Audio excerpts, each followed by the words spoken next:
Good morning. Good morning, everyone. You Morning. hearing me all right? All Yes. right. Very good. We have Batania joining us from, it looks like the moon. I bet it's even colder there than it is in Charlotte. I thought of joining from the Caribbean, but my kids changed my background. All right. All right. Antonio, where are you at again?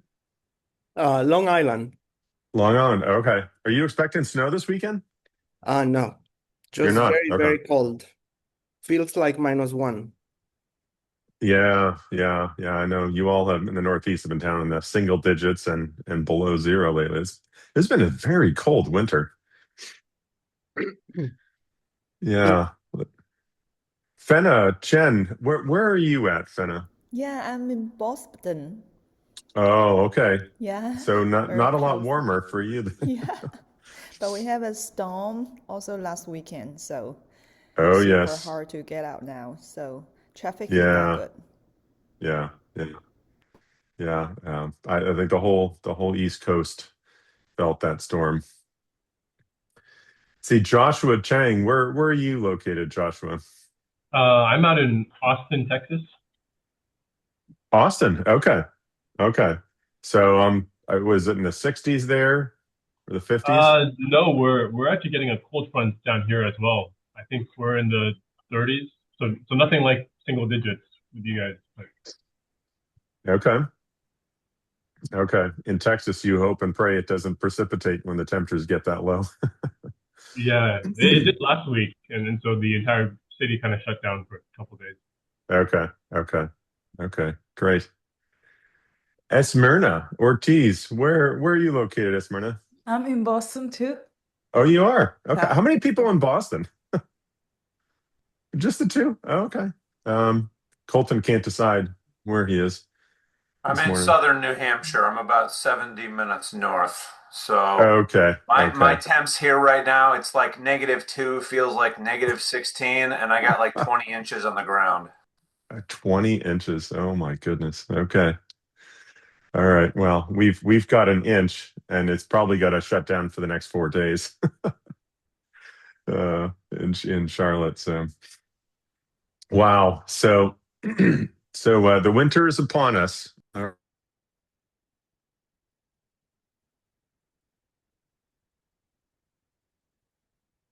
Did that just go off? Hi, Mike. All right. I don't usually use AirPods when I'm teaching, so I'm just doing this because I'm at home. So Greg, you got to do something. If wave your hand or something, let me know if this if the audio goes away or if there are issues with that. Will do. I don't know if it's on my end, but it's already kind of frozen a little bit. But down here it tends to get a little wonky, when we get weather like this coming in. So it might be for me, but I The will do video my or the best. audio? The video or the Just audio? the video and audio, but I Oh, think really? again it's on my end because it sounds like communication remains seamless between everybody in here. So I think I'm just the one missing out. So Okay. if Okay. you see me frozen, Okay. it's most likely the weather. Okay. Okay. Yeah. Well, let me know if that becomes an issue with me. If everyone else has got it, and I can move to. I'm at my home, which I don't ever teach at my home, so I'm not even sure where the Wi-Fi is best and all that. So but I can move around if I need to. All right. Well, good. Great. Thanks for being here this morning. Um, welcome to Greek 2. And I say that for, let's see, are we recording? I don't think we're recording here. Huh. It shows that we're recording. Does it? Okay. Okay, good. Welcome to those who are watching this afterward as well. We have a lot of asynchronous students who are not required to be at the Saturday morning meetings, um, but who will be, I think, watching these classes as well as the tutorials and things like that afterwards. So, welcome to everybody. Greek 2, I was telling Greg and the other TAs the other day, I think is a more fun course. Things start to get exciting, at least if you're wired the way I am.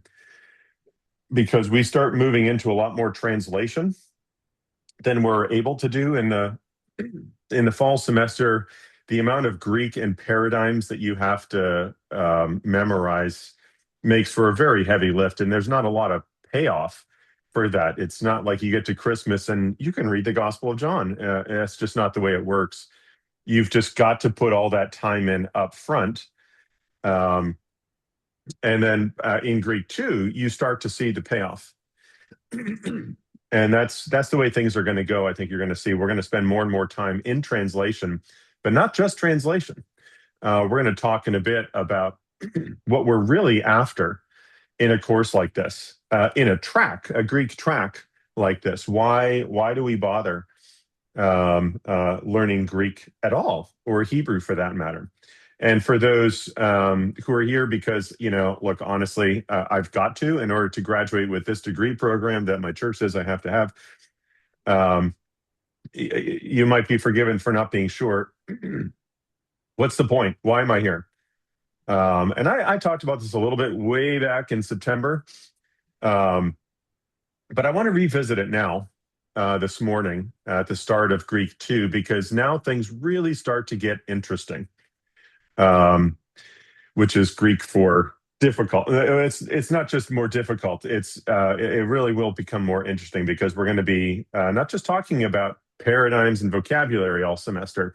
We're going to be talking about syntax. We're going to be talking about the way in which an author structures his thought when expressing himself in ways that signal his point, his message. What is it that he's getting at? Right? In other words, we start talking about interpretation.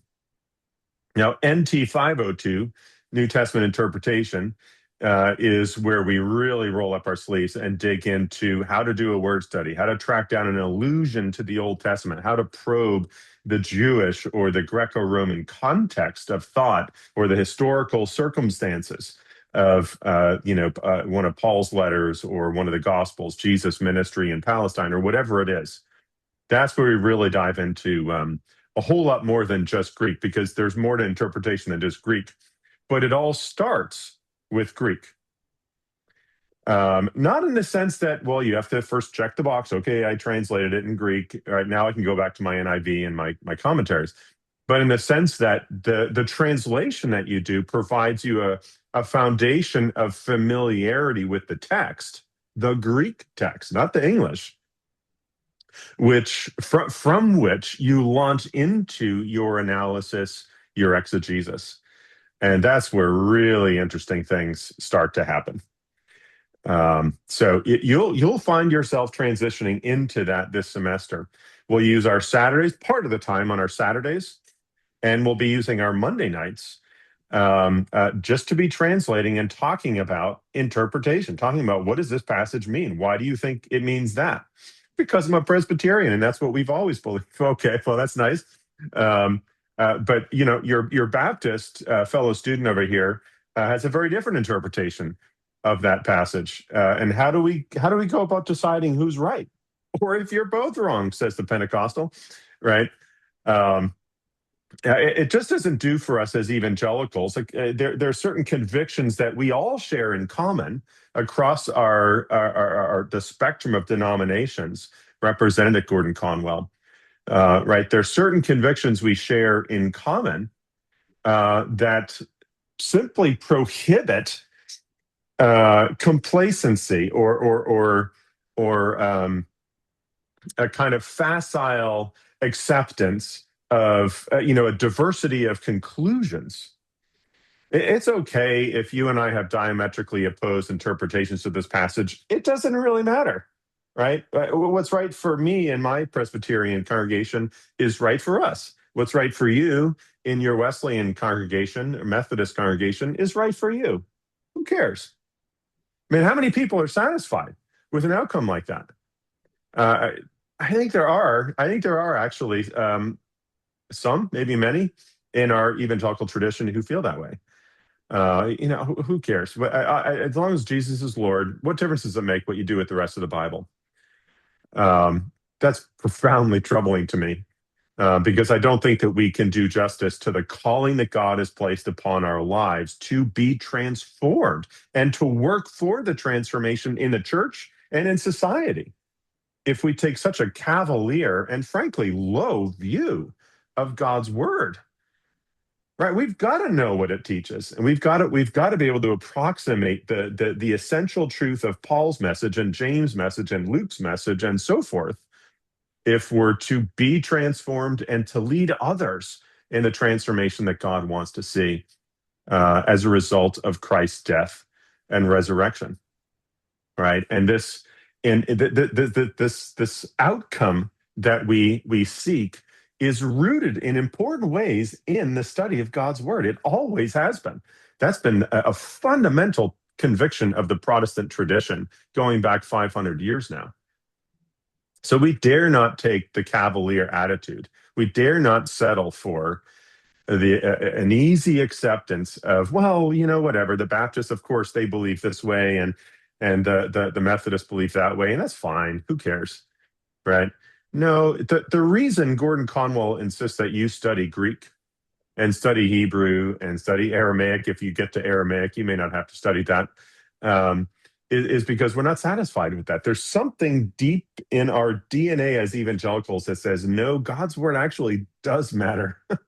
Not just as a symbol that we can pound our fist and say, the word of God, inerrant, right? But we actually spend time studying the thing.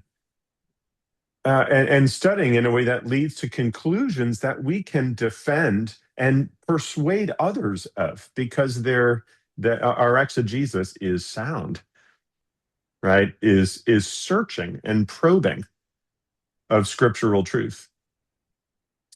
So that's the motivation behind what we're doing here. The goal in the Greek track, as also in the Hebrew track, is not to make you translators.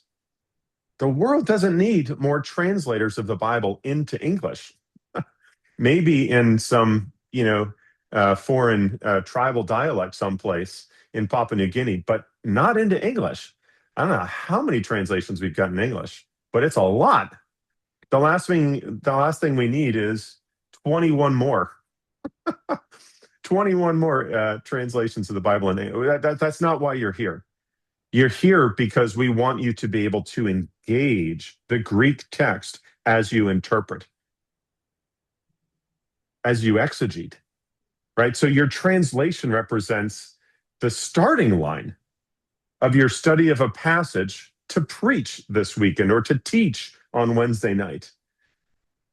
It's not the finish line. That's not when you're done with your Greek work. That's the start of your engagement with the Greek text. Frankly, you do your translation you're going to learn later this semester in order to flag all the things you're not sure about in the Greek text, and that you need to go back and probe more carefully, whether it's semantic issues. What exactly does this word mean? I'm not actually sure.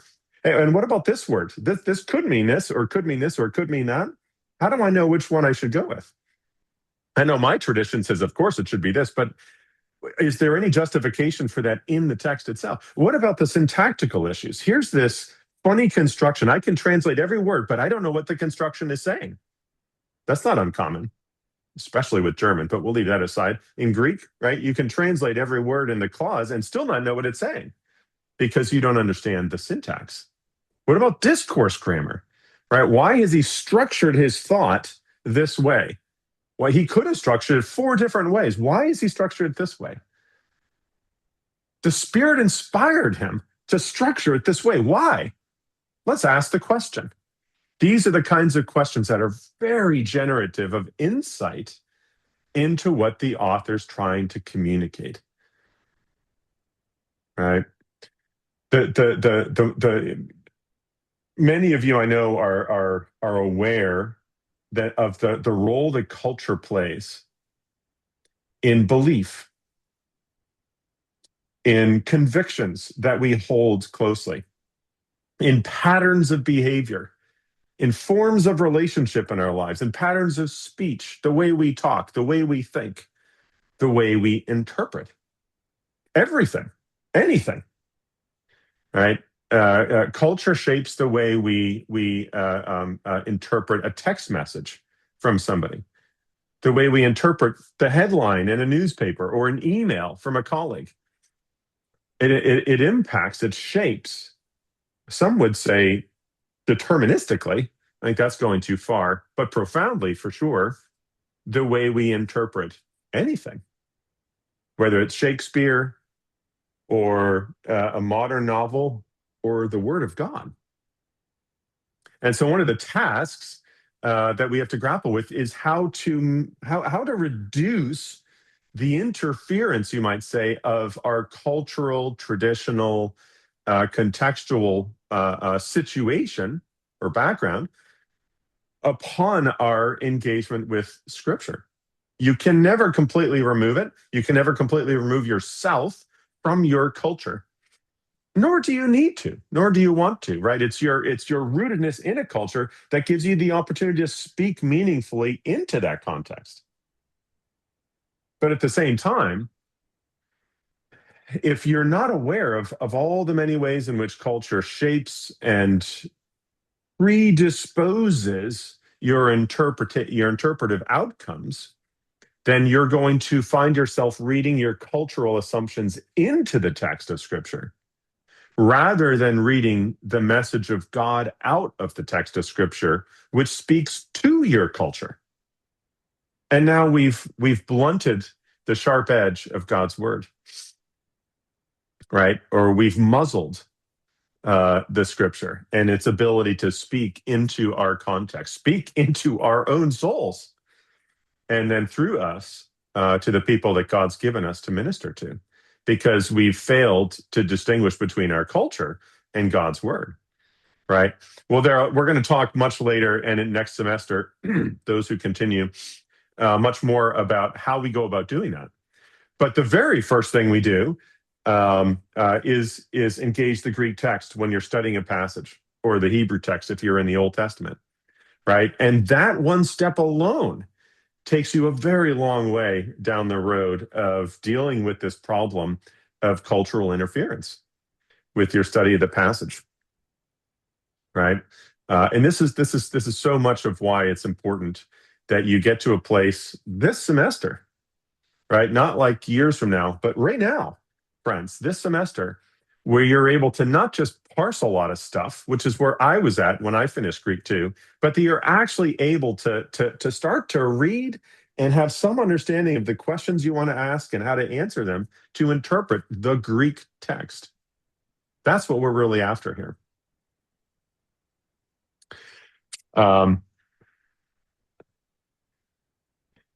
Thought or question, we're going to open here with a passage from Galatians, short word of devotional, and then we'll dive in with things properly. But any questions or thoughts about that? Okay, fair enough. Galatians 6. Galatians has become a favorite book of mine. Paul, as you know, is grappling with considerable sense of urgency with the prospect of a precious congregation of his departing from the gospel entirely. And I think he sees them as being essentially duped. They're really, as you read closely across Galatians, you realize they're right at the moment of decision. As he's writing, he sees them as at the threshold. They've got to make a decision here. And he is terrified that they're going to make it wrong. This is really, I think you have to say, this is a unique epistle among Paul's corpus. There's nothing else quite like this. Beginning with Paul, an apostle, not from men, nor through a man, but through Jesus Christ, and so on. It's the only place in all his 13 letters where he uses the word, he opens with not. Everywhere else, Paul, an apostle through Jesus Christ. Paul, a slave of Jesus Christ. Paul, called to be an apostle by Jesus Christ. That's the pattern. Here he says, Paul, an apostle, not from men, nor through a man. And that one little detail alone is enormously revealing and really sounds a keynote that rings out across the first 2 chapters of the book of Galatians. And then, of course, instead of the prayer of thanksgiving that is so common at the start of Paul's letters, he opens with, "I'm astonished that you're so quickly deserting him who called you." Right? He can't hold back the emotional angst that he's being consumed by because of his fear for the Galatians. Well, there are all kinds of other things that are striking about this epistle. One of the interesting things is at a number of points it becomes clear that part of what Paul sees the Galatians grappling with is the continued influence of their societal priorities, their societal convictions about what does it mean to be human? How do we live and engage with other people?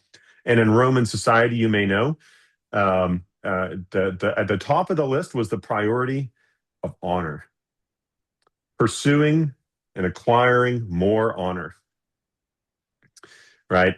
Outdoing others in the honor that's ascribed to you. And there are all kinds of mechanisms of eliciting honor and being and making yourself honored by others. People would work and work and work to make money. We would do it in order to buy stuff. Consumerist culture in the United States. In ancient Rome, they would work and work and work to make money in order to give benefactions to their community, whether it's their neighborhood or their association, their professional association that they're a part of, or religious association, whatever it was, to give gifts, a park bench or a small statue, or to sponsor a feast for the community, whatever it was, which was a form of self-advertisement. Look at how well I'm doing. Look at how benefactorial I am to my community, right? And your honor goes up, right? So there's this culture of competitive honor that dominated the Mediterranean world in the 1st century AD, and you actually see Paul contending with its influence in Romans and 1 Corinthians and Philippians. And also here in Galatians, which is interesting because this is way out in the backwoods of Central Asia Minor. So this is actually a fair way from the Mediterranean. But here too, the tentacles of Roman culture have been felt. And you see Paul dealing with that. That's part of what's motivating the Galatians in this decision they have, whether to stick with the gospel as it was proclaimed to them by Paul, or to abandon that for another gospel in which they kind of reassert the priority of the law of Moses and adherence to the law of Moses. So I want to read specifically at the very end of the epistle. There's this really quite interesting, and again, I'd say unique passage from 11 and following. "See with what large letters I'm writing to you with my own hand. It is those who want to make a good showing in your flesh who would force you to be circumcised, and only in order that they may not be persecuted for the cross of Christ. For even those who are circumcised do not themselves keep the law, but they desire to have you circumcised, that they may boast in your flesh." You see the matter of honor culture there. This is not simply a religious matter. This is not just how do we theologically parse the relationship between the old covenant and the new covenant. This sometimes theologians treat Galatians as if that's all that's really going on, but there's also this more immediate societal level pressure to conform to the pattern of culture in Roman society. Right? Even those who are circumcised themselves do not keep the law, but they desire that you be circumcised. This is their motivation, guys, for pressing you to submit to the law of Moses so that they may boast in your flesh. But far be it from me to boast, except in the cross of our Lord Jesus Christ, by which the world has been crucified to me, and I to the world. For neither circumcision counts for anything, nor uncircumcision, but a new creation. And as for all who walk by this rule, peace and mercy be upon them and upon the Israel of God. Verse 14 is about the most arresting statement that I think Paul has uttered in his epistles. That takes some defending. I can't go into all of it here, but far be it from me to boast, except in the cross of our Lord Jesus Christ. To boast in the cross of our Lord Jesus Christ. There's so much going on in there. One of the, I mentioned the uniqueness of Galatians, one of the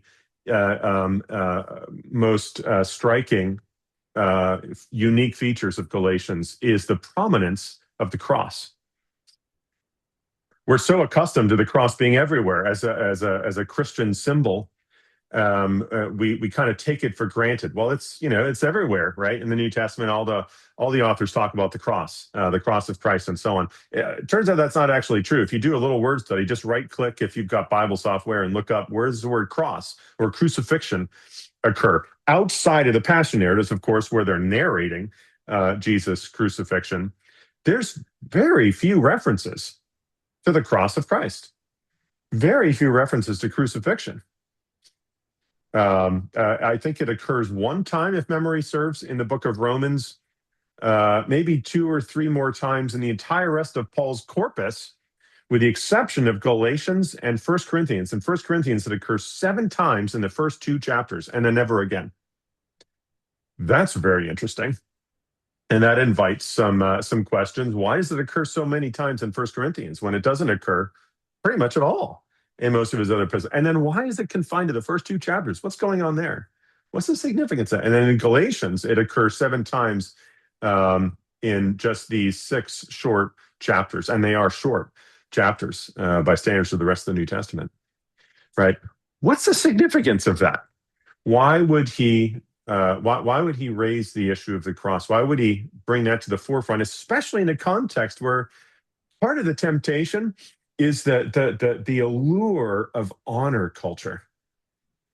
All right, the search for some kind of grounds of boasting, not so much before God, but among your neighbors and fellow association members and the people around town, right? If they're looking for a grounds of boasting, Paul gives them the crucifixion of a Jewish peasant as their neighbors see it, right? In order to really grasp what Paul's doing with the cross, you've got to ask the question of the meaning of the cross. What is the cross, after all?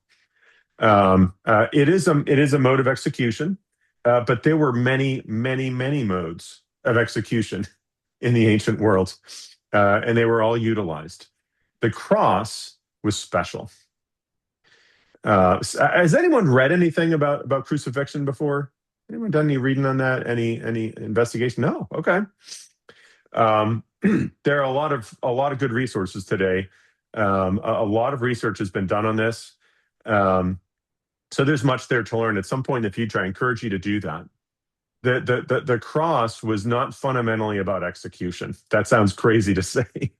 There were a lot of ways in which they would execute people that were much easier, much simpler, less expensive, a lot less trouble, much less to do. You just kind of get it over and done with. Dispatch with the person, right? The purpose of the cross was something else. And it wasn't even simply about torture, although it was hugely about torture. But it was first and foremost about the execution of this individual as a social entity, as a member of the community. It was a form of excommunication first and foremost. It's precisely that. Remember the passage in the reference in Hebrews to Christ despising the shame of the cross, right? Why the shame? Why would that be what the author of Hebrews brings to the fore? Why not despising the pain of the cross? That's what I would have thought. Why shame? And the short answer is because that is the leading characteristic of crucifixion by design. It was a way of extinguishing this person as a member of our community, right? It's a way of bringing about what anthropologists call social death. So the person was executed socially before they ever expired physically. That's the reason you would do it, is you heap an extraordinary amount of shame upon this person before they die, right? Which is part of why it takes so much time to crucify someone. And then, of course, they expire and they're over and done with. But you're putting to death their status as a member of the community first and foremost. That's the meaning of crucifixion. Paul uses unique, and I believe I've been writing an article on this. I believe it's the first time in history when the cross or crucifixion is used metaphorically. Martin Hengel's a famous New Testament scholar from the late 20th century, wrote a fabulous little book on crucifixion, and he surveys all the Greek and Latin authors, and he can't find. First of all, he notes that it's remarkable how little authors were willing to talk about crucifixion. It was so horrifying, and just not something you should talk about in polite company, right? And so there just aren't that many references to it to begin with. But once you start to probe the references, they're almost always historical references to historical crucifixions. No one uses it metaphorically. It's not a figure of speech that Greek and Latin authors used. And yet here, Paul does exactly that, I believe, for the first time in the ancient world, which is quite interesting. He does it repeatedly across Galatians. This is what I've been spending time probing here in Galatians. But as far be it for me to boast, except in the cross. What does he mean when he says, I'm boasting in the cross of Jesus? Right? He's ascribing supreme worth to precisely that which extinguishes Jesus as a social entity in the eyes of the world. Right? In order to understand why Paul thinks that way, you've got to, from the beginning of Galatians all the way through, you track with the way in which the whole point of Jesus coming into the world is to confront. And this is also true in 1 Corinthians 1 and 2, interestingly, which is the other place we see this collection of references to cross. Jesus is sent into the world by God to confront the world and to overturn structures of value, norms of human value and priorities, and to say, no, not that way. This is the way to live for God. This is the way to be fully, truly human. That's the meaning of the God. That's the meaning of Jesus coming, right? That's the nature of Paul's gospel. Theologians call it apocalyptic. It draws on the apocalyptic school of thought in ancient Judaism, right? The idea that God's entrance into the world has erupted in a way that collides with the essential values and structures of human societies, right? And so it's fully proper that the culmination of Jesus coming is nothing less than crucifixion, when he's declared cursed and cut off from the world. That's precisely the point, right? Because he comes bringing judgment upon those structures and priorities and core convictions of how to be human. He overturns them. Again, read 1 Corinthians 1 for this, right? And Paul says, that's what I'll boast in. And you back up, and again, this is the capstone of Galatians. This isn't the whole message. This is a capstone, right? What is the core message? For you are called to freedom, brothers, only do not use your freedom as an opportunity for the flesh, but through love serve one another as slaves That's the second of two metaphors that are fundamentally at odds with the priorities of the world, right? The priorities of Roman society. Become slaves. This in a society that still knew slavery extensively. He said, yeah, you know those people in our communities that are most despised, most looked down upon, least valued, right? What does it mean to be a slave? You're first and foremost devoted to the interests of another. That's who we're to be. Be devoted to each other. Hugely, Philippians 2, 1-4. Right? Because that's what Christ was. Christ gave up his life for us. That's the law of Christ, he calls it in chapter 6, verse 2. Right? This is God turning upside down the value system of Roman society and of every other human society. There's just so much here. I could keep going for a while, but that's not what we're here to do. Look at the cross. Look at crucifixion at some point when you find yourself teaching or preaching on that. Block out some time, an hour, 2 hours, and do some reading on that, because the symbolic import of crucifixion is really remarkable, and Paul really draws upon that in important ways for 1 Corinthians and Galatians, and his message is fundamentally about what it means for us to live. It's not just an exposition of the meaning of Christ's death. It's an exposition primarily in those two epistles about how we're supposed to live as God's people. Of course, the way that we live is going to clash with the value systems of our world. Right?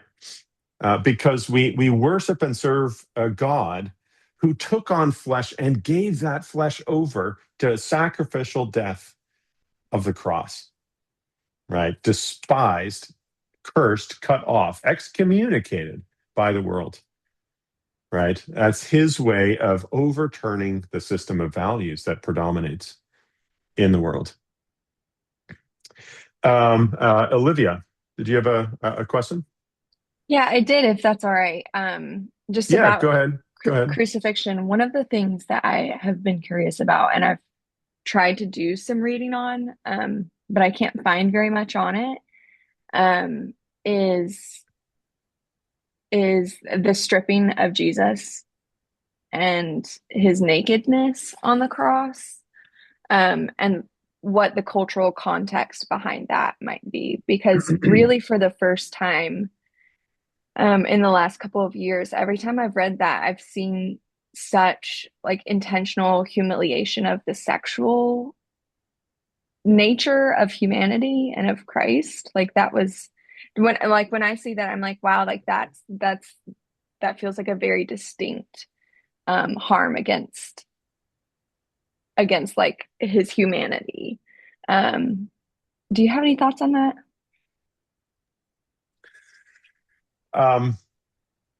Yeah, I mean, I haven't done any kind of extensive research on nakedness as a means of shaming specifically in the ancient world, but it is shameful to be seen naked in most contexts, Mm-hmm. and that's certainly part of the motivation for the stripping of the individual in crucifixion, and not only stripping them but lifting them up. Yeah. Right. Yeah.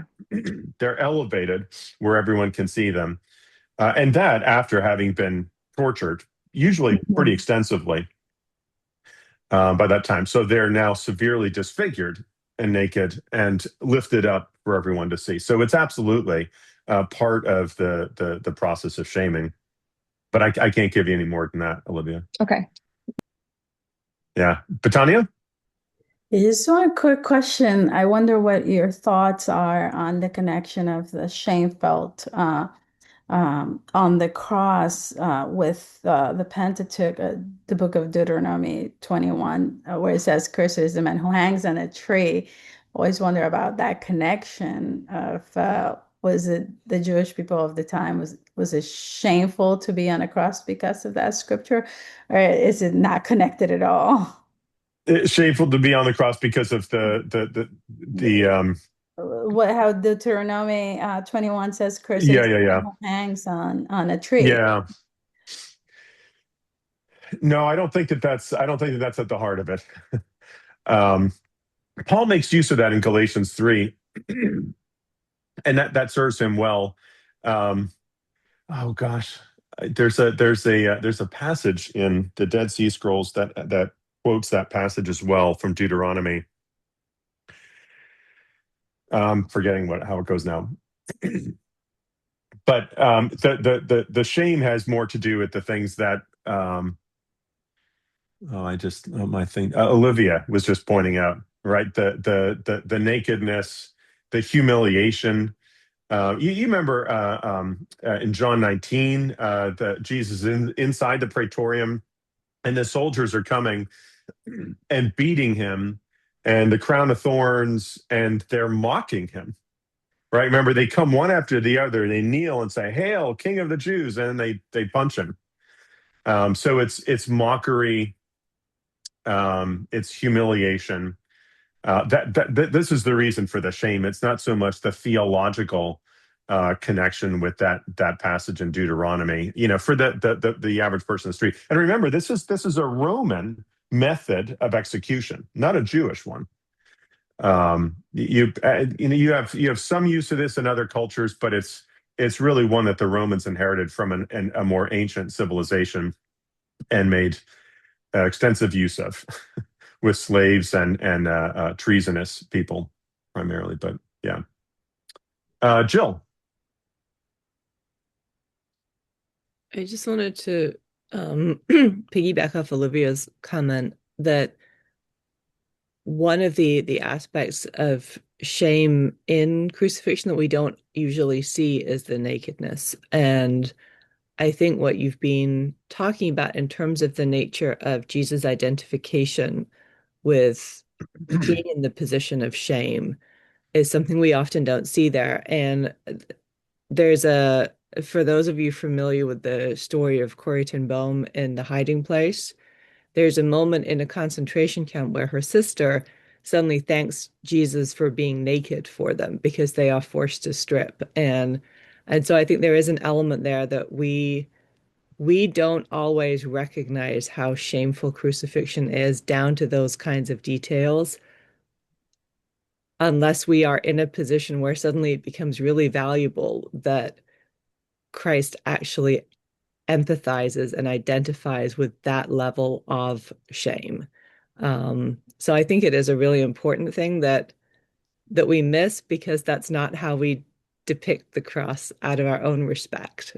Yeah. But we miss that level very often. Yeah, I think you're right, Jill. I think you're right. Thank you for that. Antonio. Yeah, last semester when we were learning the vocab, when we came to memorize cross, it is stauros, and Jill and I were talking about it, that it's the sigma plus tauros, right? Which is the word for bull. So tauros refers to something that looks like horns.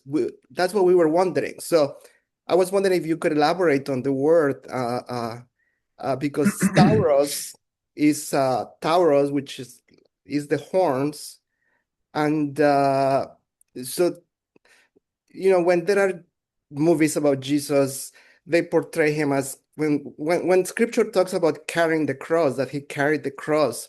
Does it mean that he was carrying just the horizontal beam or the actual two beams? I would have thought that because of the word stauros refers to horns, or this looks like horns, is just the horizontal beam. Any more that you could comment on that? Yeah, so a few things going on there. I mean, first, the easier bit was, what was Jesus carrying exactly? In most instances that we have any evidence to work with, the person was saddled with the crossbeam to carry. They sometimes, if it was, I mean, you know, and there was no one type of cross. There were a lot of different types of crosses. There were different styles of cross, believe it or not. They weren't all identical in shape. They could be small, they could be tall. It's often the supposition of scholars of the Gospels that by the time Jesus reaches that final stage where he's carrying the cross, he would have been so weakened from the kind of torture he was subjected to, he could not have carried the entirety of the cross. It would have been one part of it, perhaps, and then of course someone else is tapped to step in and help. So, but we don't know for certain how much or which part of the cross is just not specified for us. So we can speculate, and Hollywood is always happy to do that kind of thing. With regard to the etymology of stauros, right? Etymology is the history, the origins of a word. Where does the word come from historically? Who came up with that word? Who invented it? And how has it changed over time? That's one of the fun things. Some of us will find it fun. Some of you maybe not so much so. But you get to, when you learn Greek, you get to do word studies and study the history of a word and what does the word mean at the time in which it's used. Right. So there are two domains of knowledge surrounding the understanding of a word that scholars will probe. One is the synchronic usage, and the other is diachronic usage. Has anyone ever heard those words before? Synchronic and diachronic. Diachronic usage of a word is how it's been used through time. Think dia, chronos, through time, right? Well, in the Homeric era, this word meant this. In classical Greek, it meant that. In the early Hellenistic period, it meant this. But by the time of the first century, it had come to assume this meaning in Koine Greek. You know, but then later in Byzantium, Byzantine Greek, it started to move in a different direction, right? The historical evolution is what diachronic, through time, study of a word uncovers.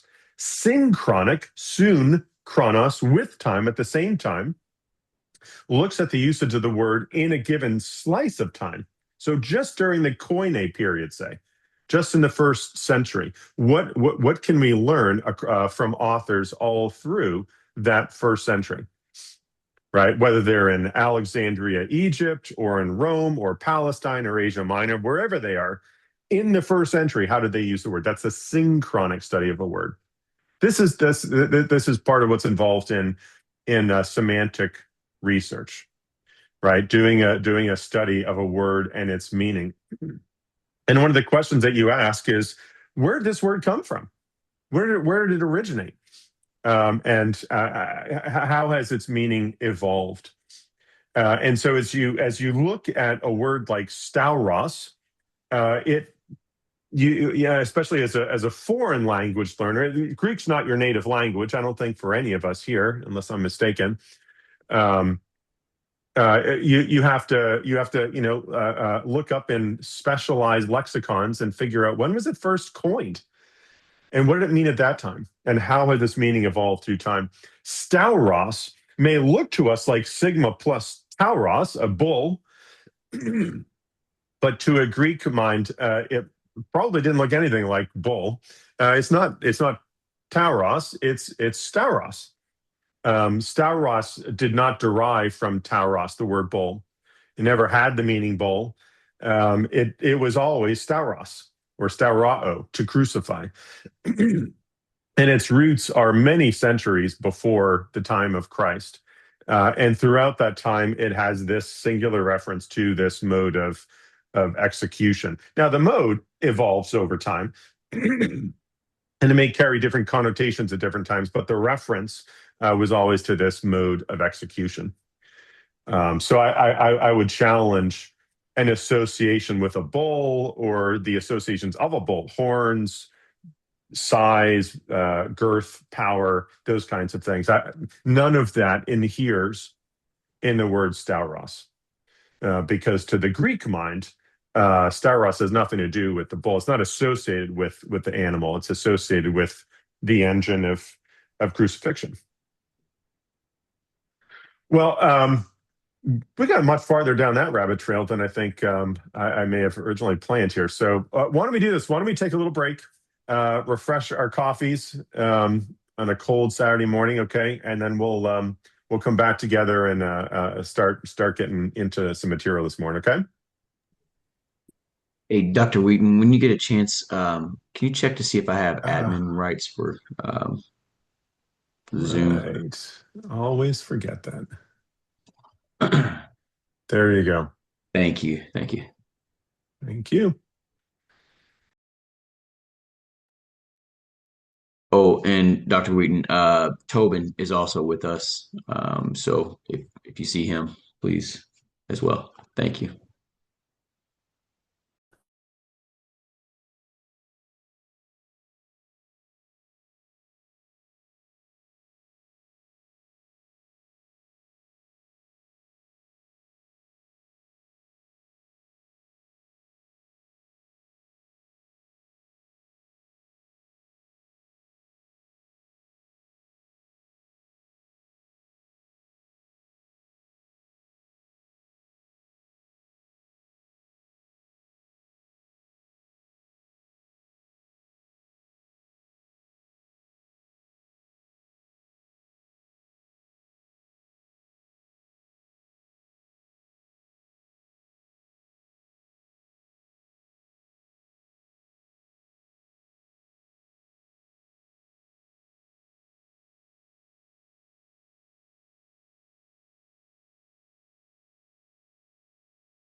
All right, folks, let's start to reconvene.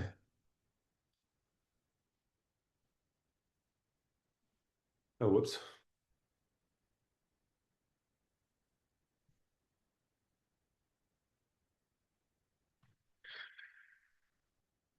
So, Greg, what was the nature of the work you were doing that got you experience with the security side of things?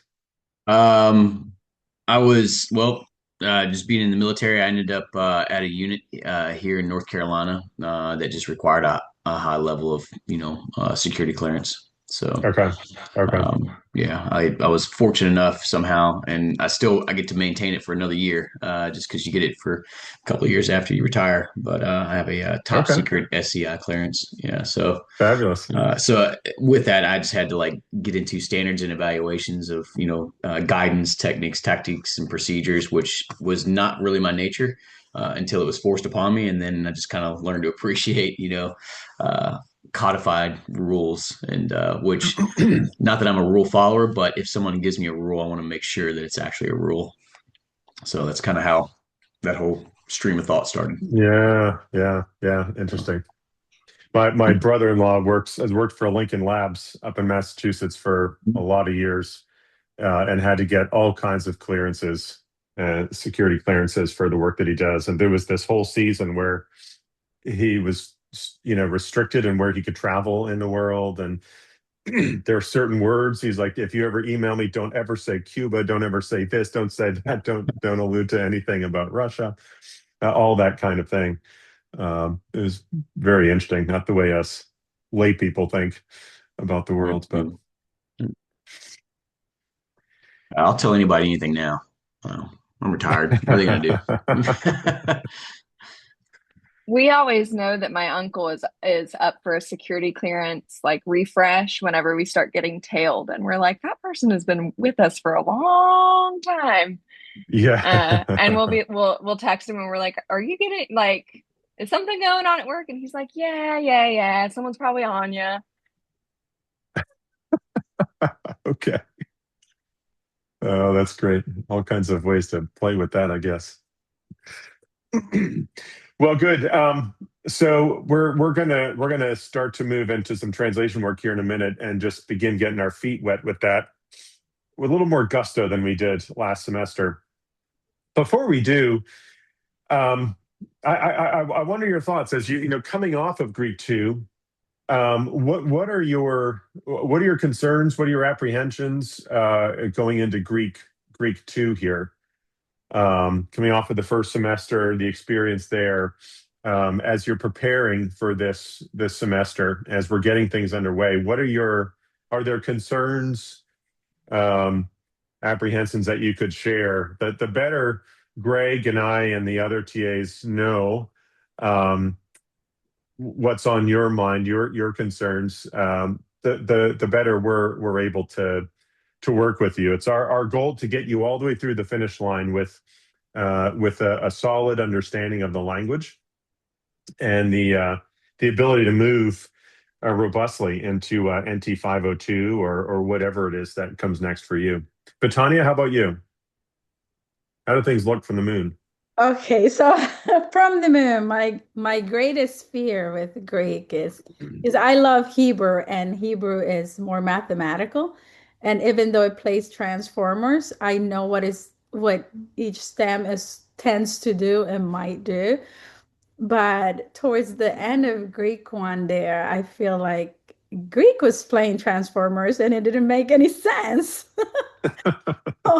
If I can't explain it, it's a little harder for my brain to grasp it. If I can't, it's just raw memorization. I'm so afraid that I'm going to forget because I don't understand the string of how do we get from this to that. And it tends to mean the same thing. So it's easier for me to memorize if I know, okay, this is the rule, and I follow this formula, almost like calculus, and I'm going to have this end product. So I'm afraid that Greek may have a lot more of that, and I may not have the brain power to just grasp it all. So the verbal system is certainly more complex than is the verbal system of Hebrew. Hebrew's a more ancient language. You might say a more primitive, a more compact grammatical structure than Greek. Greek has a fairly sprawling grammatical structure, especially as you get deeper into the verb system, which is really what you're doing in Greek too. So that to say your fears are well played. No. We're going to be just fine, Betania, getting through this semester. So we will, though, continue adding. Most of what we do this semester is verbs. Okay. You learned the indicative and the major tense forms in the fall. We'll get into the non-indicative verbal moods, the subjunctive, the imperative, as well as participles and infinitives. Participles and infinitives, we're going to spend a lot of time on, both learning to recognize and parse, but more importantly, learning to analyze syntactically. How is this participle functioning here? Is it modifying a verb? Is it adverbial? Or is it modifying a noun? Is it adjectival? And what is the difference? What's the impact on our interpretation of this passage for that decision? That is very commonly what commentators wrestle with when they're studying Paul's letters, for example. Much comes down to your construal of participles and infinitives, and also genitives and datives and prepositions. Those are the big parts of speech in Paul. Yeah, but we'll get through this. We've the TAs and I have done this more than once, so we've got your back. Let's see, Antonio. My comment is that I would, watch the videos, read the textbook, do the exercises at the end of the chapter, and then I thought the quiz was much harder than all of that before. Yeah. So I wish we had a little more challenging textbook that would prepare us a little better for the quizzes and midterms and final. That can be arranged. It's still early enough. We could bring back Stanley Porter. Does anybody? No, I don't think anyone remembers that. Okay. Well, that's an interesting observation, Antonio. I'm going to be thinking about that. Is there a disconnect between the textbook and the level of rigor represented in the quizzes? I'll look at that. Yeah. See the quizzes less as the core of Greek 2 evaluation, and more as a weekly check-in. How is my knowledge progressing? Keep your eye particularly on the midterm and the final. Make those your primary goals, right? And use the quizzes as metrics for progress. How am I doing? Am I on track to knock over the midterm in a few weeks? Am I on my way to being able to carry off the final without too much difficulty? That's the way you want to see the quizzes. And go back and look over the quizzes. I think oftentimes it's clear to me that people are not actually going back after your quiz has been reviewed and looking at what you got wrong. Take the time to do that and understand why did I miss this? Is it something I just failed to study? That's something to note. Okay, how did I overlook that? Right? What happened there? Or was it something that I misunderstood, studied wrong, or I just forgot, or whatever, right? So take advantage of the opportunity to do that. David. Yeah, thank you. I feel like the vocabulary saturation is what is most alarming to me. I think I just feel like there's so many words, and I've been trying to go back through the old ones, but also learn the new ones for this week, and that's been hard for my brain, I think. Yeah. And I think particularly with the supplemental words, I think the words from the chapter get used with the chapter and with the new concepts we're learning in the grammar piece, and so those seem to stick a lot better because they're getting used, but the supplemental ones for some reason don't seem to have a hook that ties them to the other things that we're learning. They just seem kind of, I don't know, random to me. Does that make sense? Yeah, I'll concede that. And this kind of connects with Antonio's point. There's the grammar that we use is on the easier side of the spectrum, no question. The grammar that I used previously was on the difficult side of the spectrum. And about this time in the year, I'd have students coming at me with pitchforks because there's so many paradigms and so much vocabulary, and I don't understand the manner of presentation was more complex, I think unnecessarily complex. And so people are trying to interpret Porter and figure out, what is this guy trying to tell us? It was hard. It was difficult. It was a good text, but it was difficult. I will say I really appreciate how this text does build, like it's very clear they're making building blocks for you to get to the end. So I feel like that layout has been really helpful. That part doesn't feel like a Sure. major stressor, but Sure.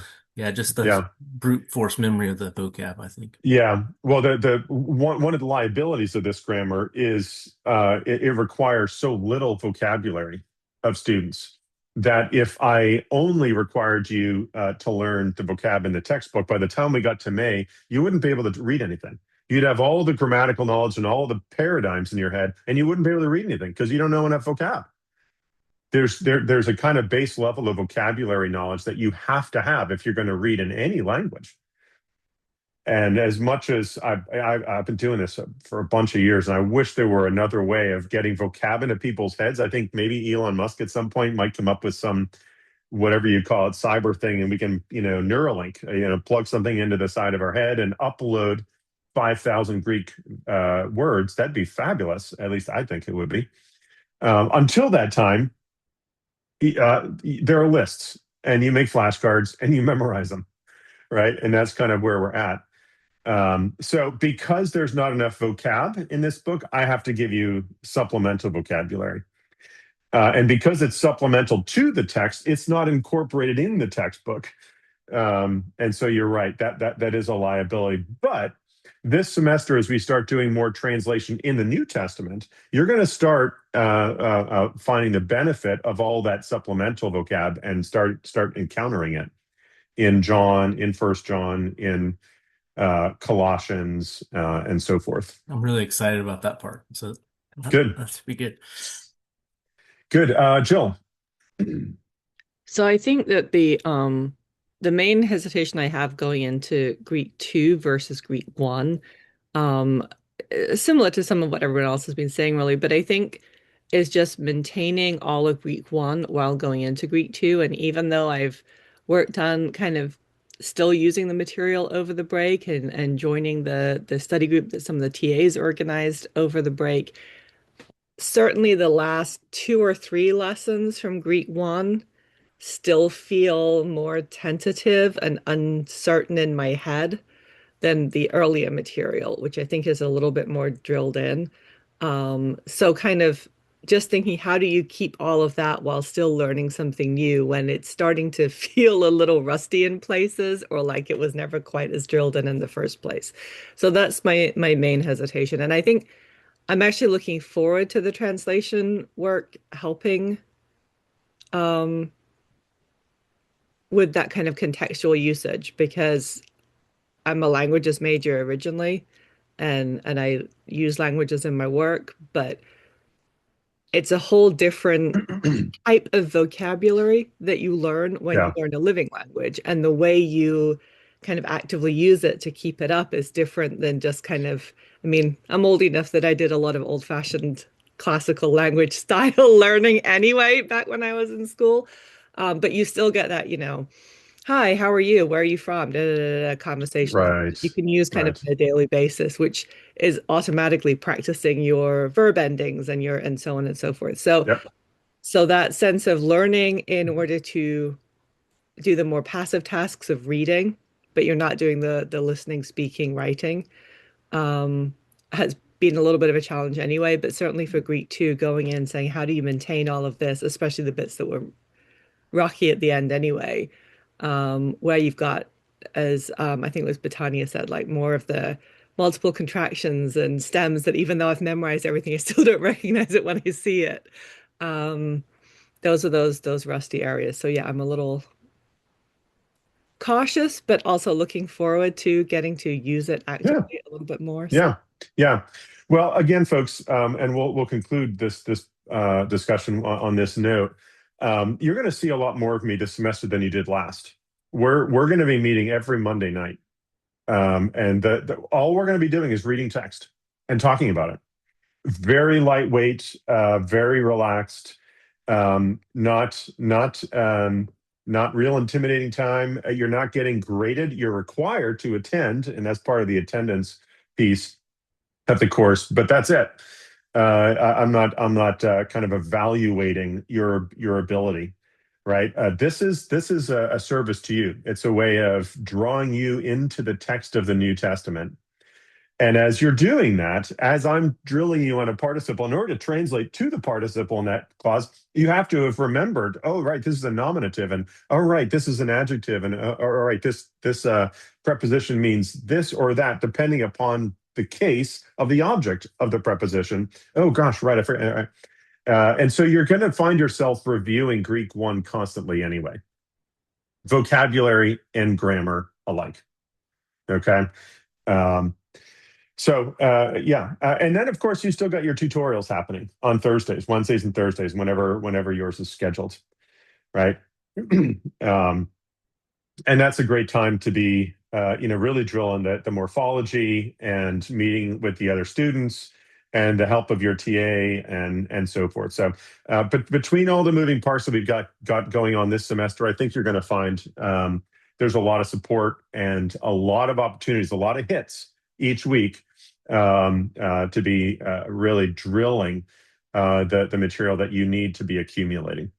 If this were entirely online and you were entirely on your own, and here I'm speaking to those asynchronous folks who are watching this video now, I don't envy you if you elect not to come to classes, not to come to the translation, not to come to the tutorial. You've got a much tougher burden to carry this semester. It's going to be difficult to get to the finish line successfully. It just is. I'm not guessing. I know from many years of watching the disparities between the digital live folks and the digital asynchronous students when it comes to the final exam. There's a gap for most people. There are those gifted people among us who just pick up languages, eat Chinese food, and all of a sudden they're parsing Chinese or whatever. But most of us, it's hard. It's really hard.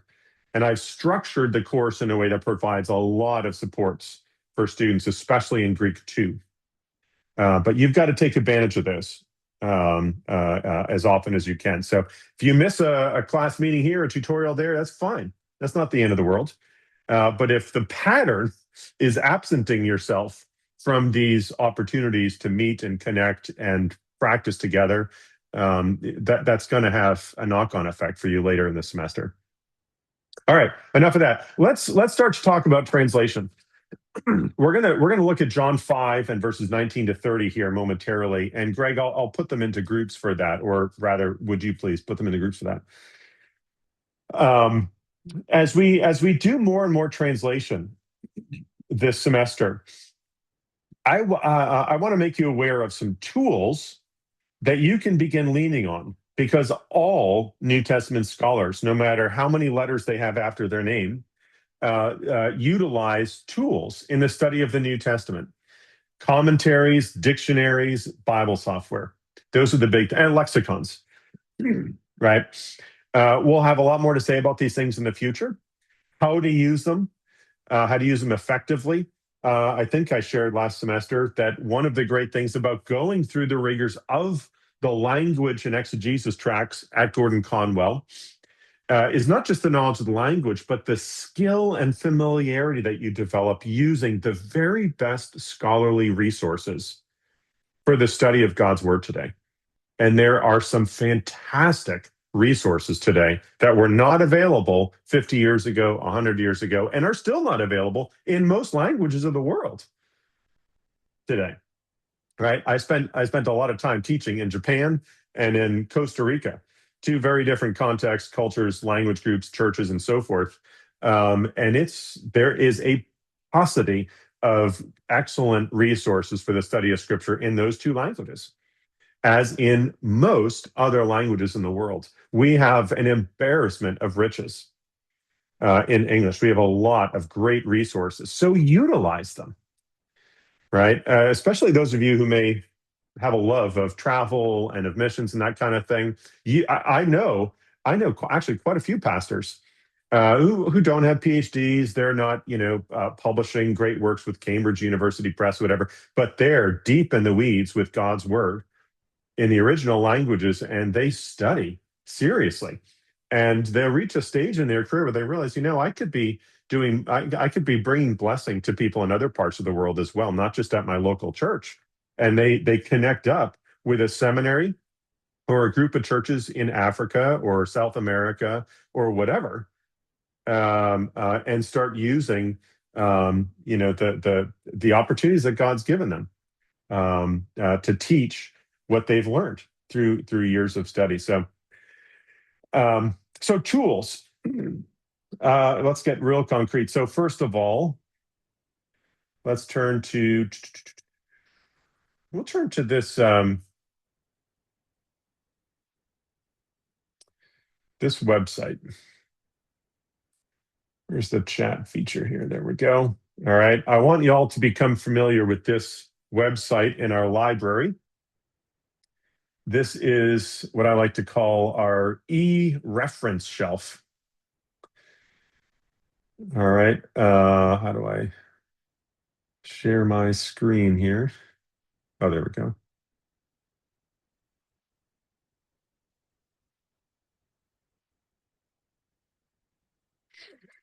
All right. So you've got Old Testament commentaries broken out by book, introductions to the Old Testament, single volume commentaries of the entire Old Testament, and then commentaries on Genesis, Exodus, Leviticus, and so on. So also with the New Testament, Matthew, Mark, Luke, and so forth. Okay. You've also got dictionaries. The Anchor Bible Dictionary is one of actually, it's the finest Bible dictionary that's ever been written. It's now it was published in 1992, so 33 years old. So it's old. But yeah, even for all that, it really retains its value. It is a remarkable resource. And I urge you to get to familiarize yourself with that.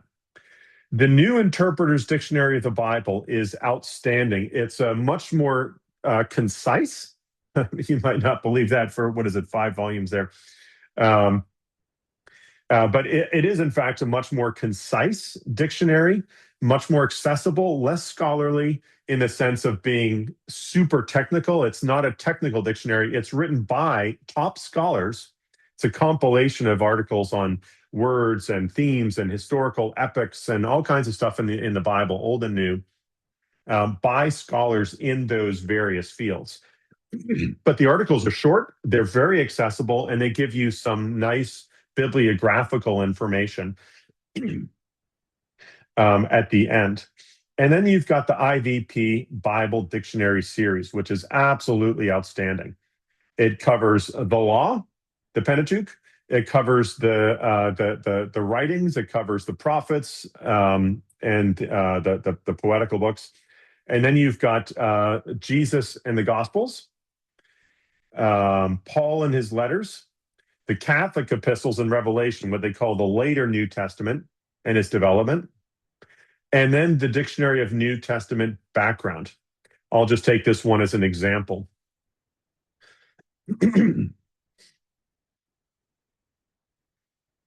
We're gonna talk more about these dictionaries in the future. Oh boy, hang on a second here. Sometimes they change the configuration of things. So, so you can explore this on your own, but I'll just take the articles index is, I think, the best feature for navigating all of these volumes. It lists out alphabetically every article. If you have the physical volumes, it's at the very back. How do I zoom in? There we go. Okay. Hillel, house of. So if something comes up about Hillel, Colossae, right? The city, coinage, Jewish coinage, Greco-Roman, civic, all kinds of topics and subjects pertaining to the background of the study of the New Testament, the Pharisees, Philippi, Jerusalem, right? And so on and so forth.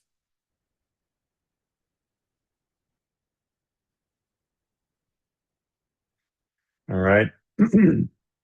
So those are the three big dictionaries I would encourage you to spend a little bit of time starting to get to know, right? And again, the reason I say this is because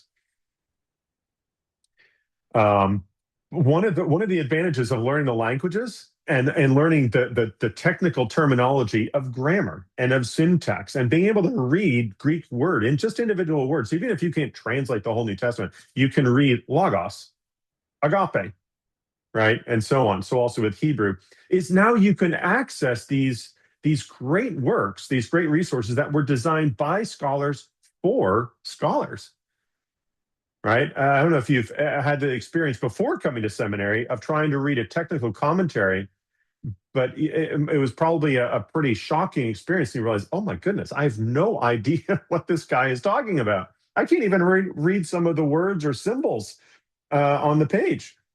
How is this useful to my study of the Bible? And the answer is it's not, because it wasn't written for you at that stage. It was written for you at this stage. When you've done some real work to get into the Bible in a more serious way, right? Now you're going to begin to get to know these resources and begin to be able to use them effectively. And we're going to learn how to, not just how to access them, but how to utilize them effectively in the future. For now, I just want you to begin familiarizing yourself with the works and how to navigate around the electronic works and so forth. So do spend time in those three dictionaries. Again, we're talking about the IVP Bible Dictionary, the Abington New Interpreter's Dictionary of the Bible, and the Anchor Bible Dictionary. Commentaries is another matter. I commonly have students ask me about this. What are the best commentaries for this, and so on. There are many more commentaries here than you're going to want to spend time on. A lot of these are not worth your time and are a distraction. You're going to have to sort out for yourself how to decide that, how to figure that out.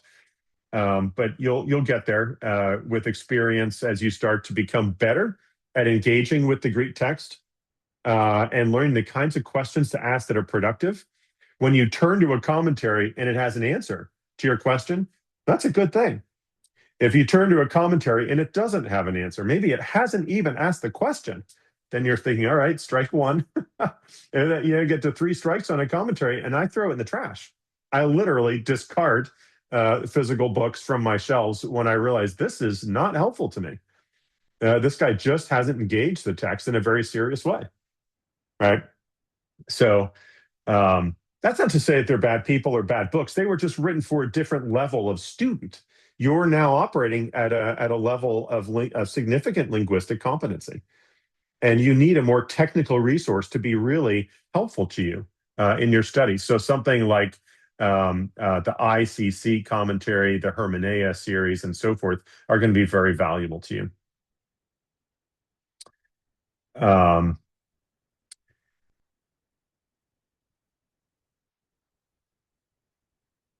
One last thing to share here. So if you're looking for specific commentaries series to prioritize, you sit down, we're studying the Gospel of John, and say, okay, next Monday, we're going to be working on John 5:19 to 30.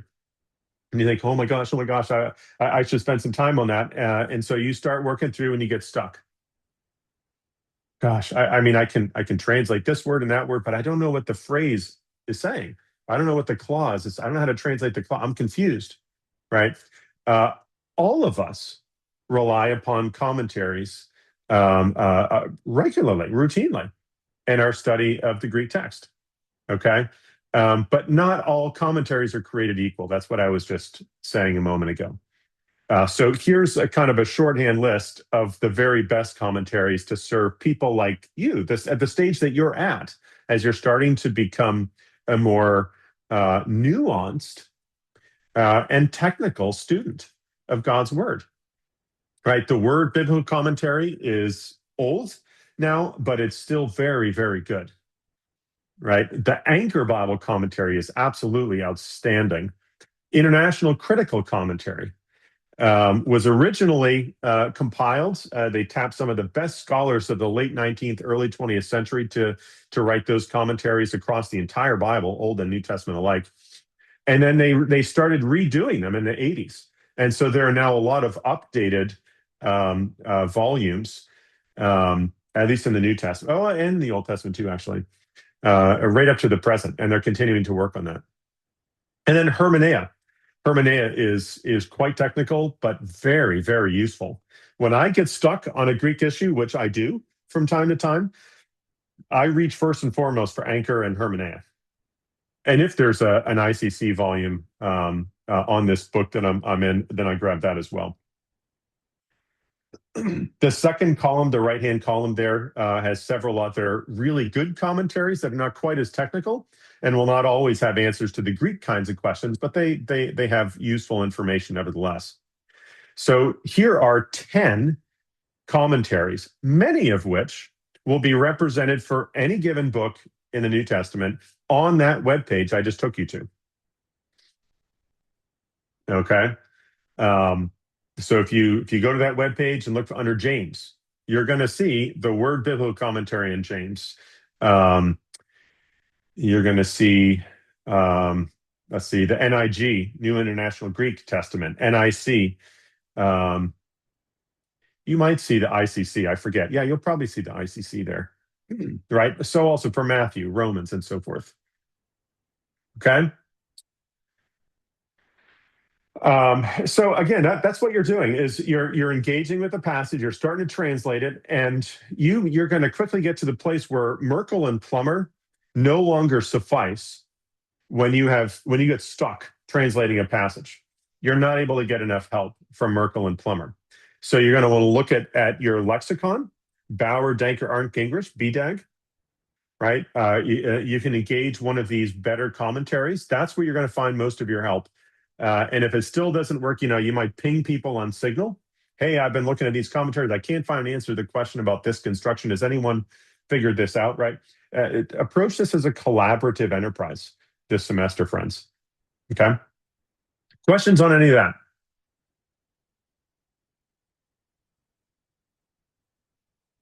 Great.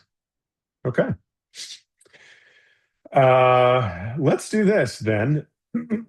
How many people here are Bible software? Maybe 2/3, something like that. Okay. It's a good idea to look at Accordance or a Logos, the two main softwares. It can be relatively economical or it can be exorbitantly expensive. They have multiple packages. And what you're paying for isn't really the Bible software itself. It's all of the add-ons. If you want to be able to have whole commentary series and lots of other books in your software, it becomes very expensive. Oh my goodness, please don't tell me Accordance is closing. BibleWorks closed several years ago. That was heartbreaking. My goodness, I hope Accordance isn't. Yeah, okay. So anyway, I encourage you to purchase Bible software. It'll be useful to you across your exegesis courses, Old and New Testament alike, and serve you in the future. I don't own physical grammars or lexicons any longer. All of those works I have on Bible software because they're so efficiently navigable in the electronic format.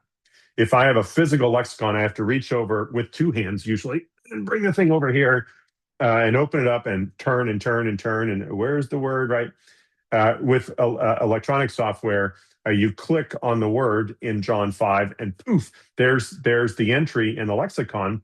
And then as you go down the entry, all of the references, all the same words used in Matthew 26:3 and John 5:1, you hover over it and it pops up the verse, right? So extremely efficient. So I urge you for reasons like that to explore some Bible software. If you don't have that today, what I'm going to recommend is that you use Step Bible. All right, stepbible.com. This is developed by the good people at Cambridge at Tyndale House in England. And it's intended as a substitute for Bible software for the majority world that may not be able to afford Bible software. So you come here, you say, all right, I want to go to the Gospel of John. and chapter 5, and there we are. But I don't want the ESV. I want where's the SBLG, the Greek New Testament, the SBL, Society of Biblical Literature version. Okay. Poof. Oh, whoops. I forgot to uncheck the ESV. All right. So there is the Greek text. Now, here's the beautiful thing about it. After these things, it was heorte ton iudaion.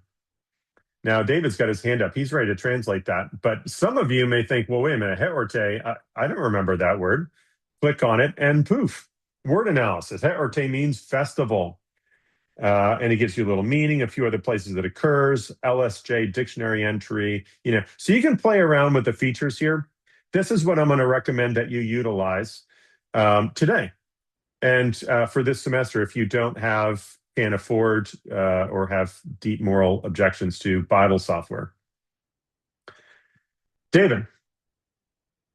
Yeah, I think Step Bible is what I've been using, but I was wondering if there's like a recommended setup for accordance or something that would be, I don't know, the essential things we need or Yeah, I anything use like that. accordance. It's absolutely outstanding. Logos, frankly, Logos is great too. Those are the two leading providers. They both have base level packages. I don't know what the numbers are.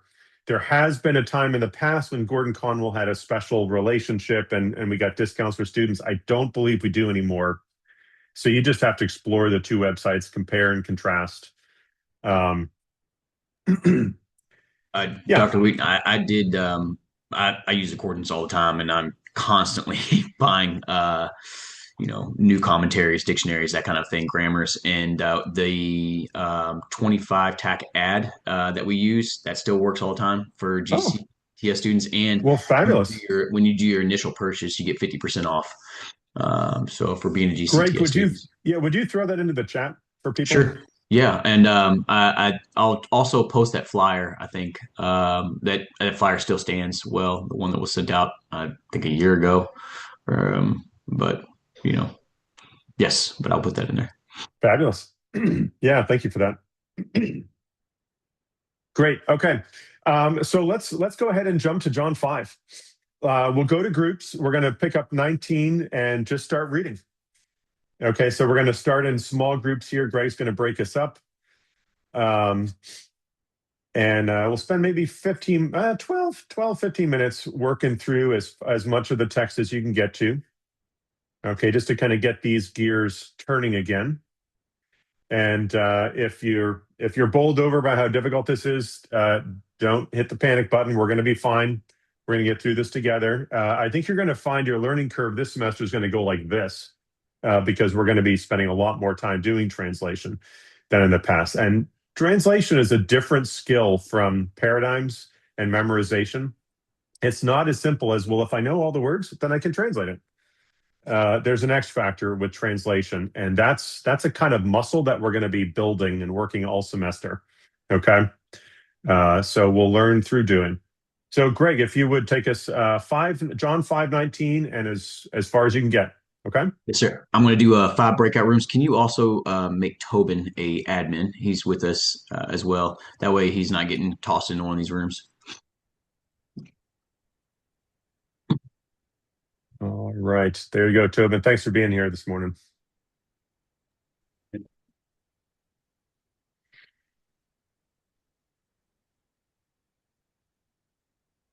All right, good. Nice. All right. Very good.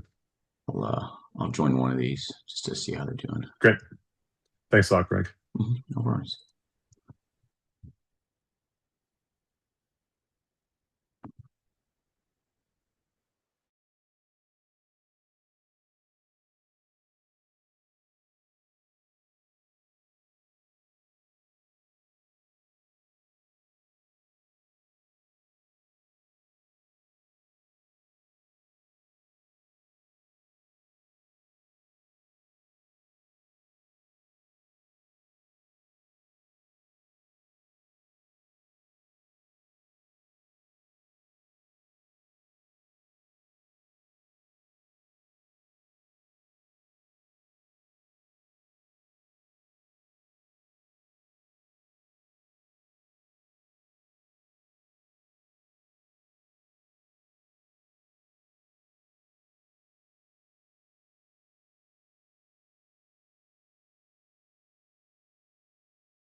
Hey, Dr. Wheaton, what time did you want us back?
All right.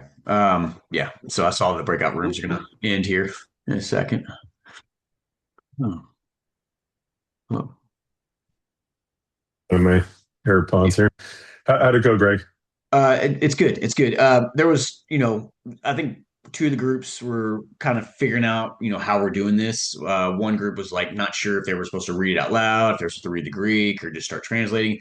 And then another group was just like they were in on it. I mean, they were Nice. tearing it apart. So Nice. Awesome. getting down to the past the nuts and bolts into the Good. microcosm.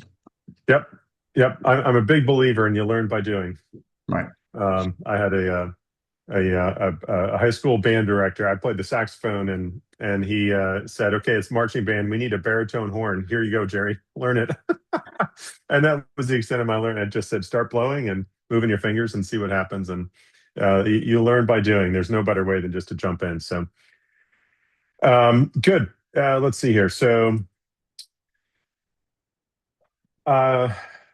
Nathan Wingate, can you get us started with verse 19?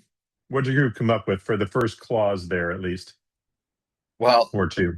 That's as far as we got. I think we got a little bit too, and I guess we got a little more in the weeds than what the exercise was intended to do. So we were really trying to like parse out each word and stuff. So, okay, maybe Jill and I are both kind of grammar nerds, so we were really trying to get it. So, so what do you want me to do? I'm sorry. So that's a helpful point, actually.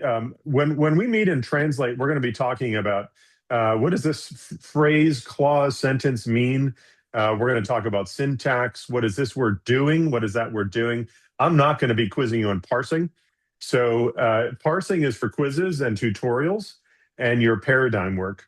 You do still have to be working on that stuff, but those are the contexts to do that. And when we do translation, I'm not going to ask you to parse anything. I want to focus rather on meaning across a clause or what have you. Okay, so yeah, Nathan, just take the first couple of clauses there.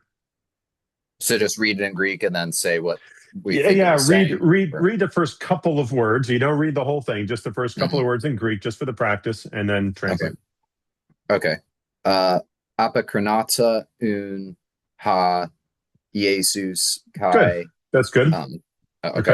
And your translation? So then Jesus replied.